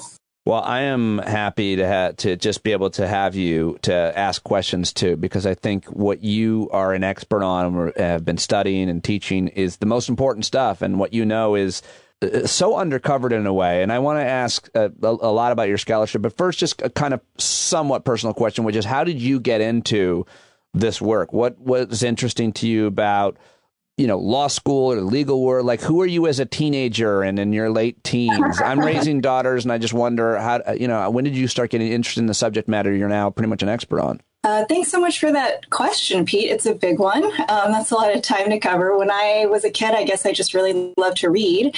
And I come from an immigrant family, so I've always been really interested in the history of immigration and the history of this country. I didn't know too much about it, frankly. My parents were from another country. And so you might say I self-educated about it. And there's so much to learn. And the more I dug into it, the more I learned things that, it turns out lots of people don't learn in this country. And so that's one kind of beginning to my interests. Another, way that I got to law was that I did a lot of advocacy work for different kinds of groups in my 20s. I worked for a bunch of different nonprofits, serving different communities in various capacities.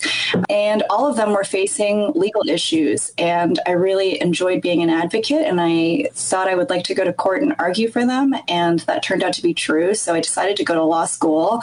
But more specifically, how I got to the research topic that I think we're going to talk about today, I went to law school in the years following the foreclosure crisis.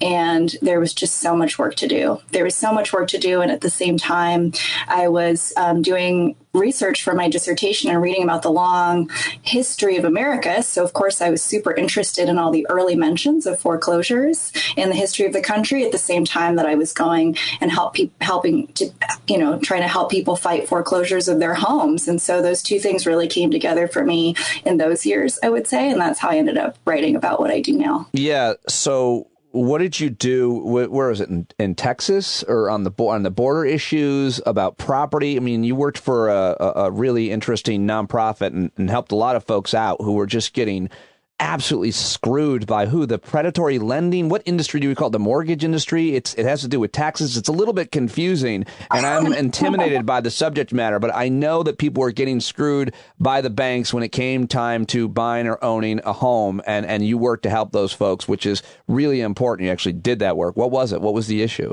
Yeah, Pete, I did a lot of different kinds of work, and you shouldn't be intimidated by it. This is something that, most people who try to own a home at some point in their lives have to encounter. Tons of Americans deal with this on a daily basis in their lives. So, you're not wrong to say banks. In the lead up to the foreclosure crisis, the banks famously made tons of mortgages to lots of different people, bad loans, that failed for all kinds of reasons, including the fact that the terms of the loans made them impossible to keep up with. And so, the banks got really famous then for being responsible for the crisis.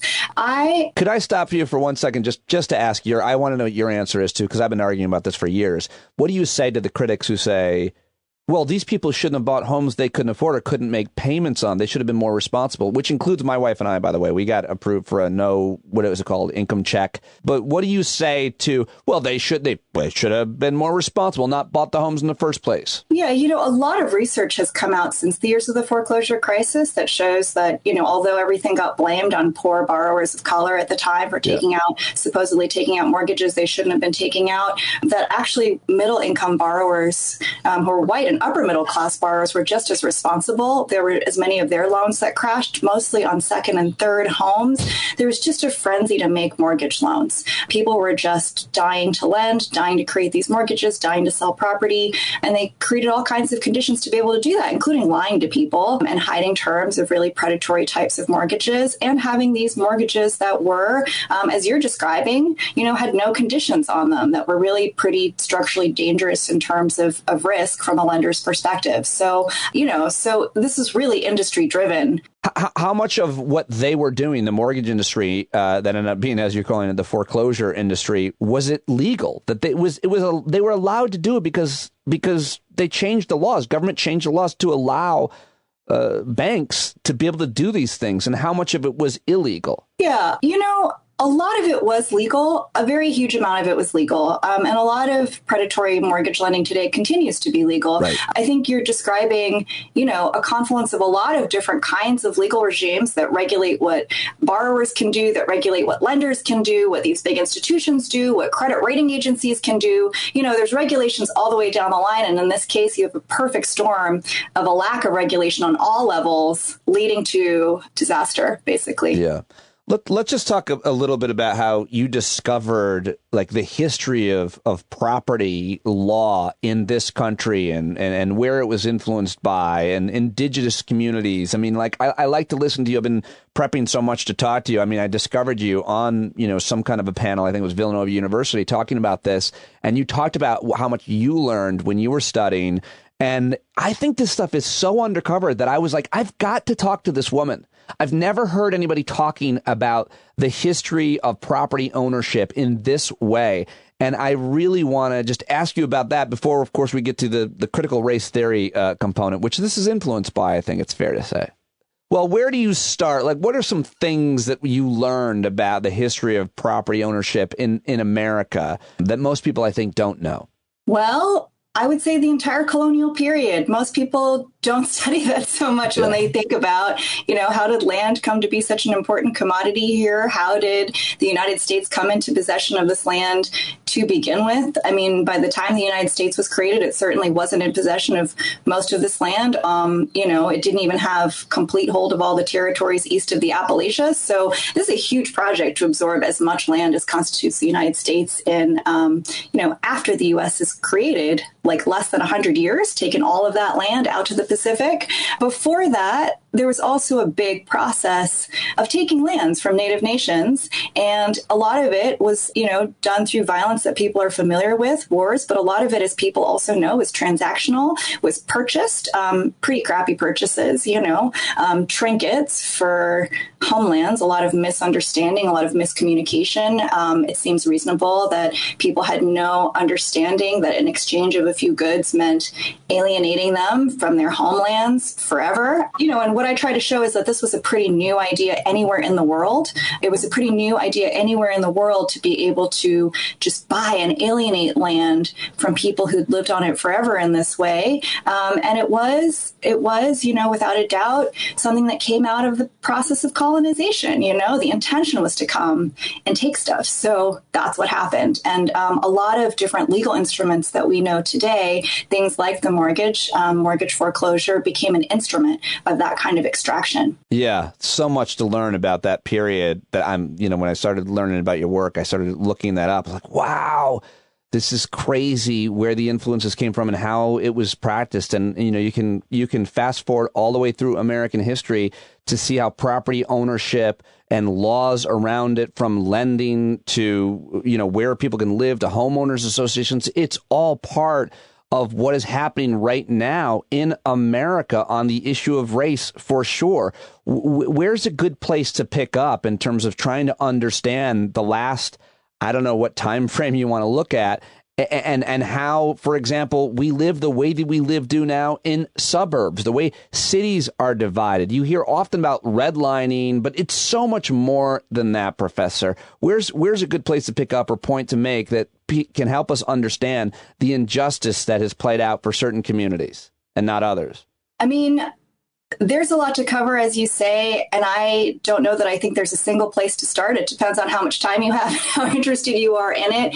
I mean, redlining is a huge piece of it. It's just a huge piece of how this country got divided up into suburbs and, abandoned urban centers. Policies of the federal government were very much responsible for encouraging building white-only suburbs and not providing any financing, making it possible for lenders to really loan in urban centers to renovate old buildings as opposed to building new ones. And so the current landscape that we know was very much a product of redlining. It is super important to understand that when the federal government makes this choice to incentivize the creation of white-only suburbs, that they're drawing on massive backlash to Black land ownership that really goes back to the fall of Reconstruction, backlash to the abolition of slavery, massive resistance to Black land ownership that manifests in a lot of different things that people also know about: racially restrictive covenants, racial zoning, but also people's desire to live separately is exactly what fuels,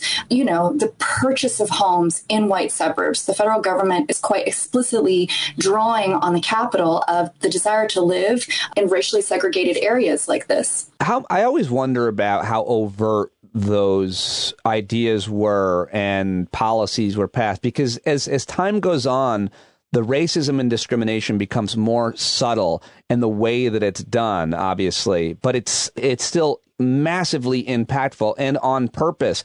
And I just, when you talk about any of those policies, were they clearly stating it, policymakers, or did they just know the effect and the outcome of how such laws would affect certain communities and not others? Because certainly the people who were penalized, who suffered as a result of these policies, they clearly have always understood that their neighbor was getting a mortgage or could live in a place where they didn't, even though they were making the same amount of money or obviously working as hard, et cetera. How overt were the policies and how have they evolved? Housing specifically. Yeah. So actually, Pete, I think that's a really, really important question. Oh, good. You wind back the clock and all of this is very explicit, very, very overt, right? You've got grading of neighborhoods. You've got people creating maps of cities and grading things, green and blue, like the top grades, if they are white only. The presence of one minority, whether an immigrant, a Black person, right, it is enough to downgrade that entire block to a different grade, to C, to D, to F. It's very, very explicit that the presence of non-whites diminishes real estate value. But when you have the federal government step in and remake the entire national landscape like this, you get a shift in the language too. So I think your question is so important, Pete. There's a terrific scholar, lives near here. His name is David Freund, who's written a whole book about this, who says that what the federal government did by remaking the entire landscape was make it possible to no longer just say, instead of just talking about the presence of non-whites, people could just talk about my property values. But my property values at that point meant no whites, because that was what the federal government had decided to insure banks, to put money into, to make loans, to places with no whites. And so it became a broader language where you could talk about property values that were at that point completely racialized without talking about race. And that really sets the stage for where we are today, where people still talk about their property values and worrying about their property values. And they are talking about race, but it's become possible to not do it, to not say the word race because the whole landscape has been remade according to that code. Does that make sense? Yeah, it all makes sense. And I'm sorry to hear that it has been so overt like that. But I mean, I just assumed it. But it's always, I mean, I guess the code is property value. My property value has gone down. Why does a minority moving into a white neighborhood lower the property value? Why do people get away with saying that and thinking that it's not the worst kind of racism? Right. Well, I mean, I think it actually accurately reflects a really racist society where fewer white people might still want to move into a neighborhood if there are Black people on the block. That was once really emphatically true, like buyers might come to the street and just say overtly to their real estate agent, what's that? I'm not moving onto this street. It was that clear and that explicit. Today, in most places in America, there's going to be a lot more shame about that kind of thing. Realtors are certainly banned from being able to say things like that or, have conversations. We had a realtor say when we moved from New York City to the burbs where we live now, which I live in I don't know what you would describe this, but it's like, I'd love to talk to you more, scholarly about it, but it's like Christian, it's like Catholic, Irish, Italian, firefighter, police families that moved from the Bronx that all watch, they're all Trumpers now. And it's like,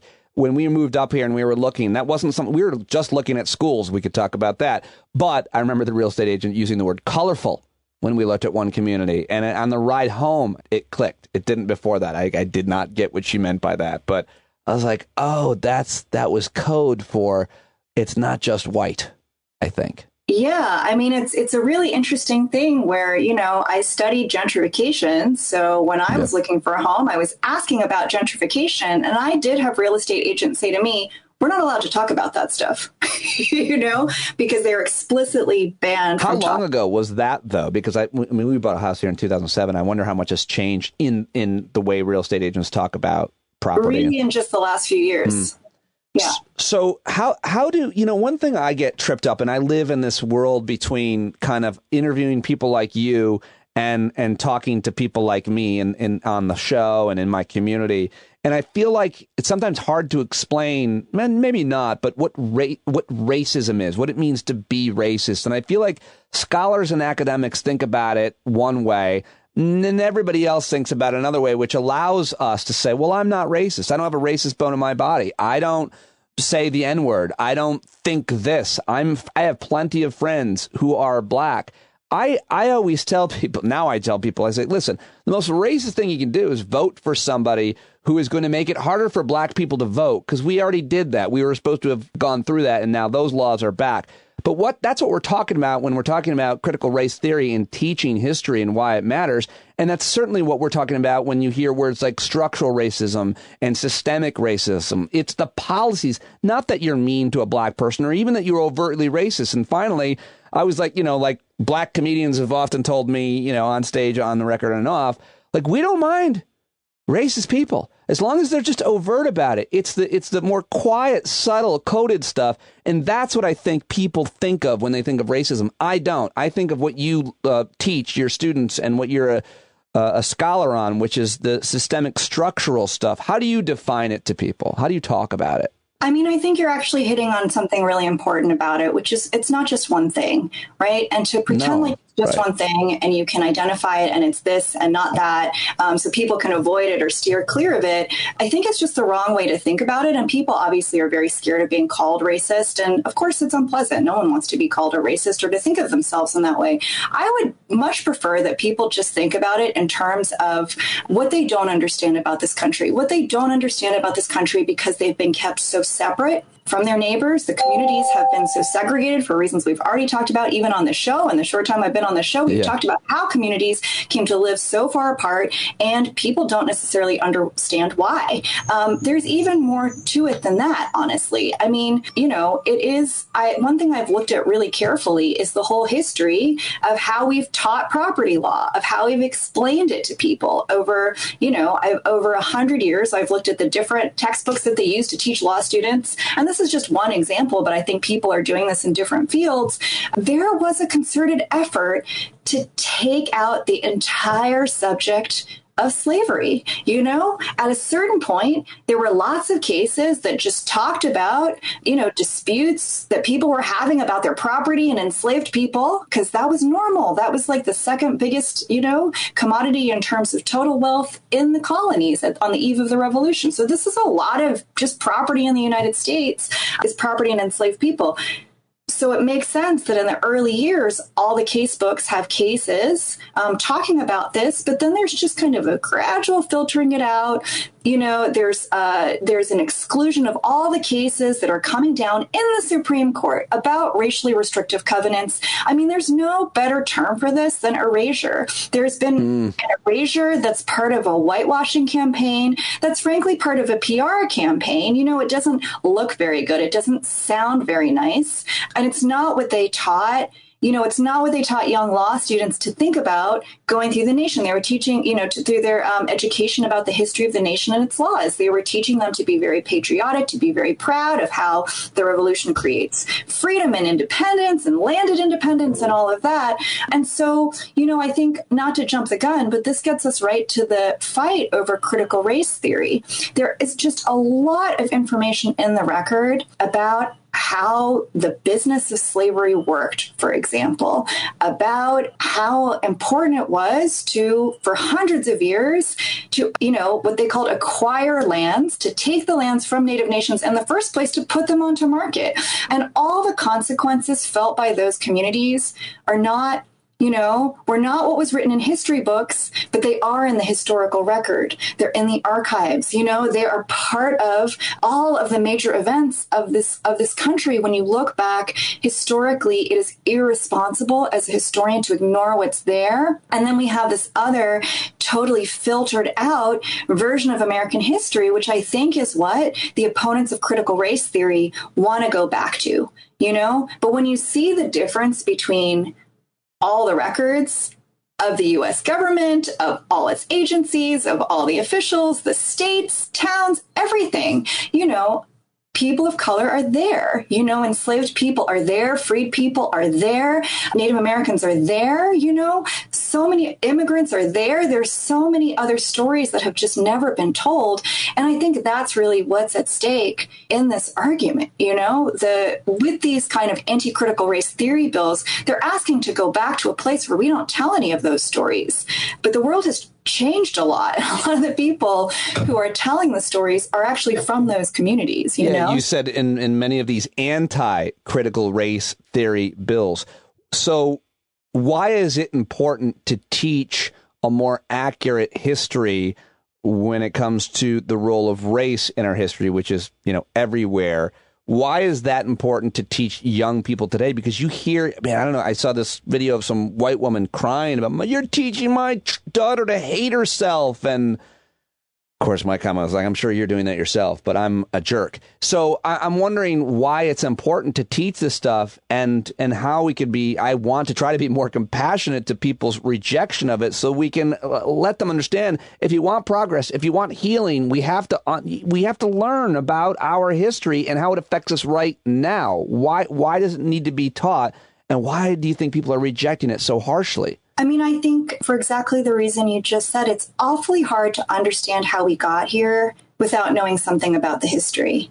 You don't have to go 400 years back like I do. I mean, I'm really interested in that, you know, and I think it shows us some things we don't think about otherwise, but you really don't have to go back very far at all. You know, the civil rights movement wasn't that long ago. And before that, we were in the era of Jim Crow. The era of Jim Crow was explicit inequality, explicit segregation, you know, very overt. Tons of really, really talk about overt, you know, your question before, how overt was this? Very, very overt. People said really horrible things about Black people very openly all the time and made that a point of pride, right? For organizing politically, for all kinds of things. We're in a really weird place right now where people feel like they can't say that stuff out loud, and yet the organizing is all happening anyway. And a lot of that is, as we know, you know, due to the huge amount of media that is white nationalist, you know, organizing circles on social media and so forth, it's happening behind closed doors, if you can call those closed doors, whatever those sites are, right? So we're in a really weird place where people feel like they can't say the same things, but would like to go back to that time of basically racial subjugation and subordination. And that is really what this fight is about. Narrative has always been a huge part of it. How do you tell the story? How do you tell the story of who we are? And I think this attack on critical race theory is so kind of transparent as sort of just an excuse to hold up that old version of history that didn't include the stories of so many Americans, so many people who are here fighting, working to make the country a better place, to try to heal some of the wounds, you know, of the past, to try to figure out a way to all live together, who are kind of working towards this magical American dream that we were sold, even though it was not practiced in reality. You know, there's a lot of people working to try to see that come into a reality in a way that, you know, people who are attacking critical race theory are really attacking the vision of all of that. Is that bell Georgetown's classes switching? Is that what I'm hearing? No, I thought that was your bell. That's not my bell. Oh, really? Yeah. Oh, I don't know what that is. All right, I'll take it out. Yeah, something interesting might be happening on here. You know, you mentioned Jim Crow, you mentioned the civil rights movement. I mean, before we get to the argument about what history we should teach, what narrative, as you said, and learning the honest history in terms of critical race theory, and we could talk about that more, but I feel like we're back to what I learned about was being fought over during the civil rights era, which is voting.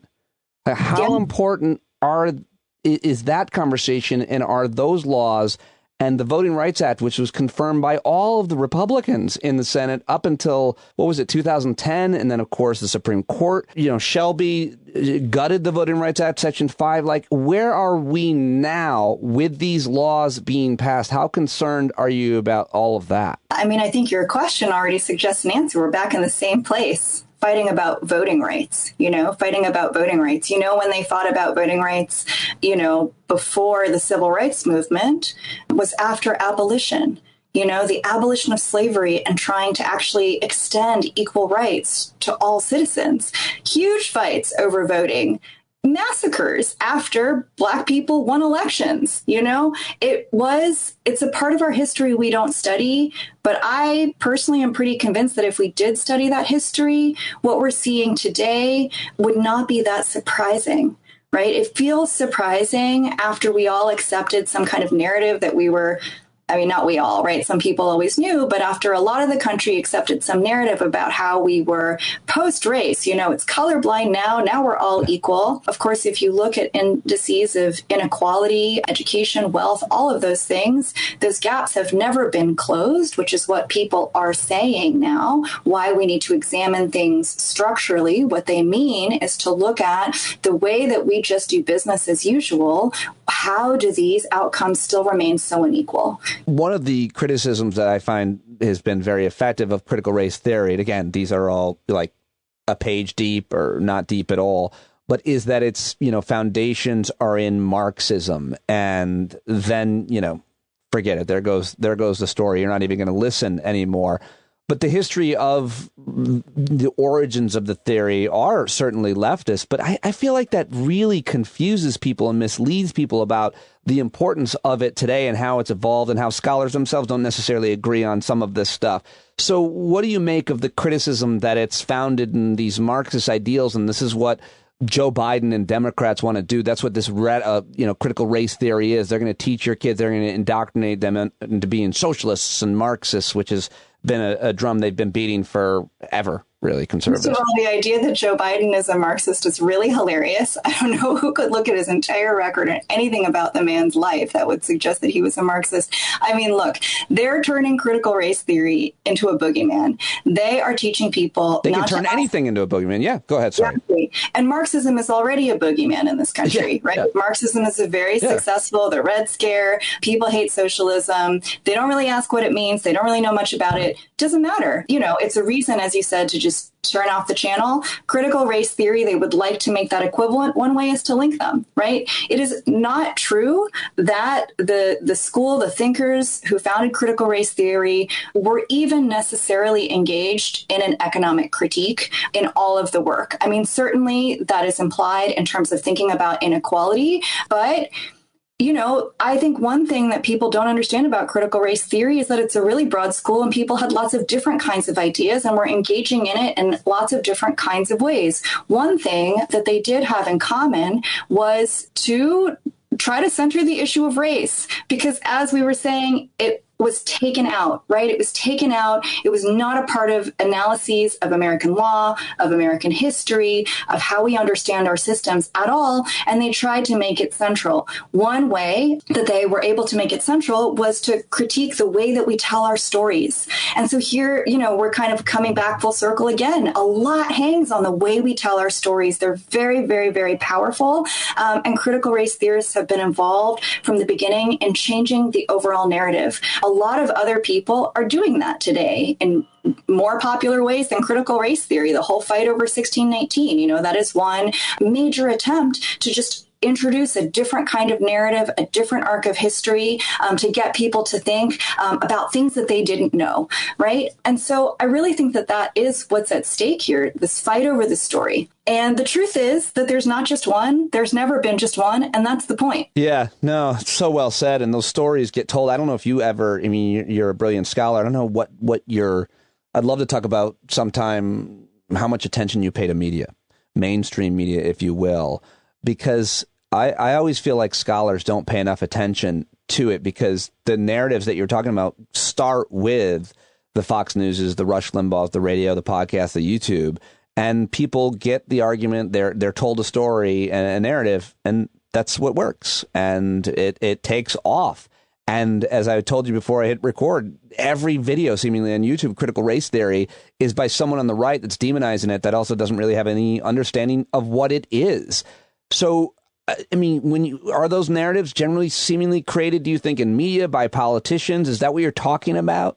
I think they're created everywhere. And certainly media and politicians play a really big role in crafting big narratives that like people welfare queen and so it's all a part of it, right? But I think it's a mistake to think that these conversations aren't happening at people's dinner tables, street, between neighbors. I mean, I think they're also happening everywhere. And that, politicians and the media are very powerful, but they really rely on people to make these things, actually matter. What matters is what the people believe and what they think about and how they talk about things. And, they know how to just sort of saturate what people are exposed to get certain ideas to stick. Right now, I think they're involved in creating a lot of confusion about what critical race theory is. Yeah. Ironically, they've made it very, very high profile. It wasn't, hugely high profile before this. I wouldn't even say that most people in law schools thought that they had to study critical race theory, but now they've made it kind of a banner headline. Why they did that is curious. They seem to have lumped thinking about race at all under critical race theory, which is, not really accurate from a scholarly perspective in terms of, lots of people study race. It's kind of impossible not to study race if you're studying education, if you're studying housing, if you're studying anything at all, because it's just a huge factor in the life of this country and its history, right? But they would like it to be taken out again. And as I told you, Pete, up to a certain point, people actually, invested a lot of effort into creating narratives where the race of people was just erased. It's kind of remarkable. I mean, some of my colleagues have done work where they go back and they look up these cases, these famous cases that we learn about, and they look up who was involved. And, the cases, and if you read them a certain way, they involve Black people. They were about race. The antagonisms, the disputes were about race. And all of that has been filtered out of the story that we learn in law school. So it really is about understanding better, where we come from, what's happened, how a doctrine developed, why a judge did what they did. You can't understand that stuff if you don't think about the major role that race has played in this country. And if you want any, I don't know if you have any better proof for the fact that it has been so wildly formative besides the fact that this country is in complete racial turmoil. Obviously stoked in part by the last administration. It was all there, but it's all on the surface. I mean, I don't know where you could go in this country where people would tell you that race wasn't an issue. And I don't know why, if you're the GOP, you would choose a campaign to say, we should understand this thing less. We should ban the tools for understanding this thing that is roiling the possibility of a peaceful existence in any corner of this country, anywhere you go. Obviously, it's right on the surface. Yeah, I have a lot of theories about that based on scholars, thoughts on religion and only teaching, we don't want you to go learn about this any questions or criticisms of our core beliefs. And I always struggled with that. Like, why? Why don't you want me to learn more? Why can't I go and study a different interpretation or different version? But, before I let you go, I mean, I've got to ask you, of course, about the courts. You just mentioned them and the role that they played. I mean, I've been talking about the Supreme Court for years and all kinds of different rulings that have had an effect on all of what we're talking about, and lower courts and so on as well. But, what would you say? And obviously you're someone who knows all about this, so we could talk about constitutional law and the history for hours and hours. But what would you say, how strong of a role, how important a role have the courts played in minimizing opportunity, creating legal discrimination, and all of the other issues that we talked about in terms of property law? Is there anything that you would jump on that issue? The courts have obviously played a huge role. They've played a huge role in creating a lot of the dynamics that we've been talking about, and also in correcting some of them at various times. Sure. It's not one story. There's tons of courts. They do all kinds of things. And I think, again, to get back to your question about what is racism, the way that race and racial difference just influences the way that people interact and how people can live their lives is in so many dimensions. There are impacts, racial impacts in all kinds of decisions, whether you're talking about benefits, whether you're talking about the tax system, again, educational boundaries, voting, certainly we talked about that, gerrymandering, obviously it's a huge factor in all of these different kinds of cases. Courts are weighing in and influencing the racial dynamics of this country all the time. Are they doing it explicitly? explicitly. These days, mostly not. Right? At one time, it was much more explicit. And now the same way that we can talk about property values instead of who's moving into the neighborhood, it's the same thing with courts. They can talk about all of these other kinds of values that they prioritize besides people being able to stay in their homes or move to certain homes or whatever the question is. So we have a lot of coded language in courts that makes it hard to pin down what their role is. I think, one thing that is really important to think about, though, these days is that it's not just the courts, right? Courts are just one part of lawmaking. Obviously, elected officials and people who occupy a kind of executive position, like the president, but also, other heads of state at various levels are really important. And the democratic process, Congress, the legislatures on the state level, at the level of municipal government, it's everywhere. I mean, the problem that we're talking about today, Pete, is just not simple. And there's no way to make it simple, which makes it harder to understand, but it also creates a lot of opportunity because you can really start to learn a lot no matter where your entry point is. If it's in local government, if it's what's happening in your neighborhood, on your street, where you grew up, it doesn't have to be in Washington. It doesn't have to be in Ferguson. It can be anywhere. Literally, you can learn a lot. You can get involved. You can do a lot. So I think, I hate to delimit it to make it seem like people don't have a way to understand. No, I was going to ask you about kind of solutions. And I think, from what I've heard, that's pretty much the best answer is to, if you care about this, if you're curious about it and you see the injustice and you want to see a change, stop focusing so much on, the country or the national conversation, the U.S. Senate. But there are organizations in your community right now. You don't have to start yours.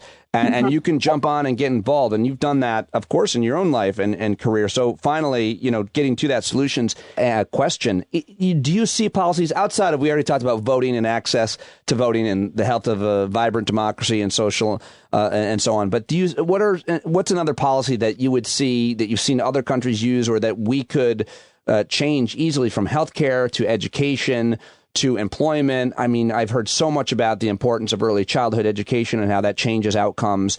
But are there a set of policies or policy that you'd want to highlight that you think would really make a difference to communities that have been marginalized and continue to be throughout the history of this country? This is a similar question to everything else we've been talking about. I just think there's so much important work happening in so many different arenas, and it's all important. You're asking me, I work on housing. I think the pandemic really highlighted what a disaster it is to have housing be so insecure for so many people. It's not good for public health. Obviously, people who are unhoused were more at risk for COVID, but we're also more at risk for spreading COVID to other people. I mean, it was just a disaster in so many ways. And it is the basis to a stable existence, to be able to find employment, get enough sleep, show up at work, lead a productive life. And so I really think we are actually at a moment at the end of the last administration and post-COVID where there is an opportunity to take stock of the fragility of these support systems in so many ways, including housing.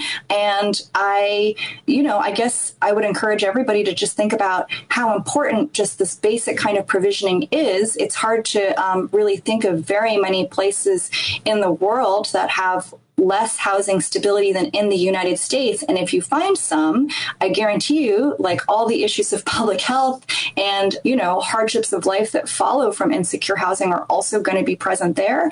I think a lot more people's eyes are open to that. And, as you pointed out, for me, this is like really also a huge part of the story of how we got here in the first place, how wealth in this country was created and also how inequality was created.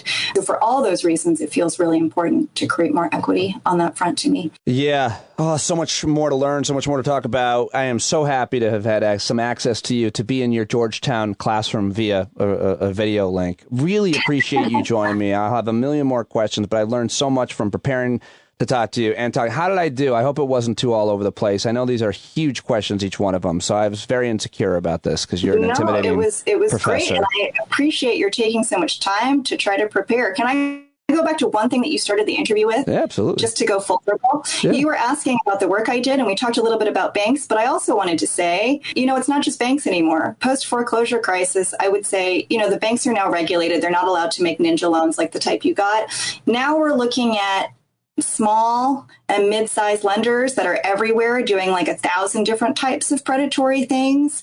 And so this just kind of highlights how hard the solutions are, and how many opportunities there are to kind of be predatory. This is the problem that we're facing as long as we make, this kind of debt leveraging the access point for stable housing. Well, just on that, would different regulations and different laws change it? And how do they do it in Canada? How do they do it in the UK? Do they have these similar issues in Scandinavia? Yeah, it's in Scandinavia. I don't know. I was just thinking of other countries where I feel like they don't have this kind of predatory, they don't. It's like America is the only country that advertises pharmaceuticals. We will do anything to screw people over and allow for it legally. And I'm just wondering, it doesn't have to be this way. Other countries, have different systems, better systems, more fair and equitable. Countries have different systems. And one thing that's interesting, Pete, that I'm glad we're getting an opportunity to just note is that this way of kind of privatizing housing and making it the vehicle for speculation, so that more expensive housing is always better, because it puts more money in the pockets of developers and construction workers and investors and all of those, but fails to keep people in their homes. You just named a bunch of countries that present a real spectrum when it comes to the state's role in helping to provide affordable housing, subsidized housing. There was a point in the 20th century where countries in Europe, Scandinavia has been really good at this, actually provided low-cost, affordable housing, shouldered that cost to provide really decent, central, excellent housing for their citizens as kind of a baseline for being productive citizens. Now, we talked about boogeymen, so in this country, they would call that socialist, but actually, those are pretty capitalist societies that are functioning much better as a result of having people have stable homes.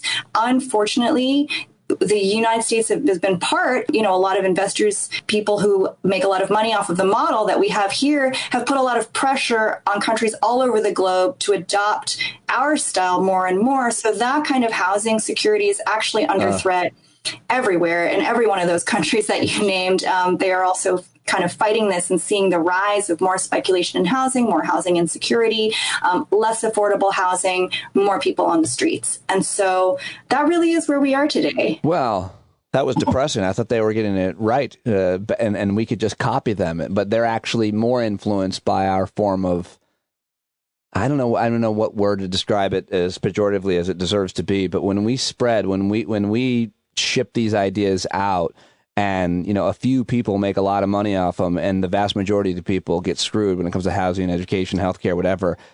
Everybody seems to lose. And I don't know what it takes to change that. Well, you want to end on a high note. I'll say people have been fighting. People have been fighting the encroachment of that system. They've been fighting everywhere in really amazing and creative ways. People have a lot of different kinds of ideas. And I think, your point, the fact that other countries have done this differently and the sky hasn't fallen, other countries have done this differently and people have been able to lead productive lives and contribute, to the world, means that there are actually existent models that we could adopt, that we could think about. And that, again, can happen on a variety of levels. It doesn't have to be national. It can be local. It can be, there are challenges at every level, but there are also possibilities. And there are lots of different ways, if we look around the world, for how we can organize our societies and keep our people safe. So, I think it still remains a point to, a good point of comparison to look and see other possibility. Awesome. Great talking to you. Thank you so much for joining me. I learned so much, and I look forward to talking to you again. I really appreciate your time today, Professor. Yeah, thank you so much for all your questions.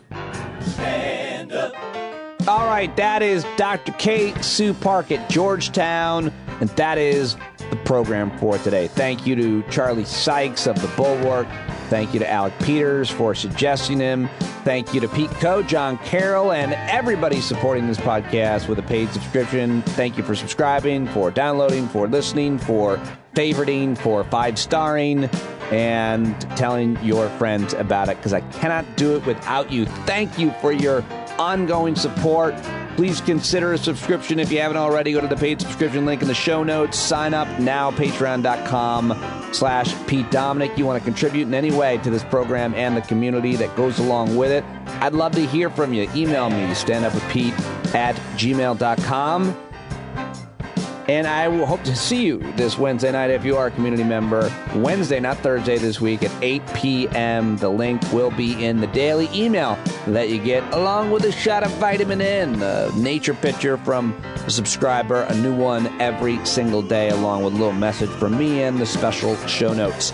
That's all I've got. I hope you're okay. I love you. And if you're going through a weird transition right now, trying to understand what it's like in the after times, I'm right there with you and would love to talk about it. That's it. If it's a weekday, there's an episode of Stand Up waiting for you. I'll talk to you tomorrow right here on Stand Up. Take it away, John Carroll.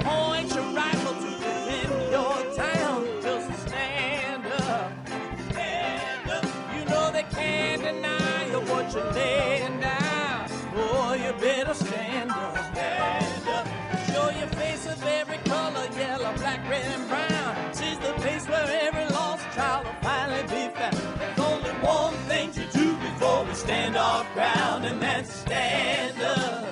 Stand up. Well, the founding fathers saw a land for all. They had to stand up. They had to stand up. They had a keen imagination for a crystal ball, drawing all the plans of stand up. But all they had to go on was the time they were in, with other causes for laws, and since they weren't even sin, they knew that change was gonna come before the change could begin. They had to stand up. All right, they had to stand up. We got to stand up. We got to look the devil square in the eye. We gotta let him know it's his time to go, and make it clear when all we hear is a lie. Why you lying awake wondering where the money all went? It'll be the cost of freedom that'll go unspent. You can see him flee the scene of that experiment if you stand up.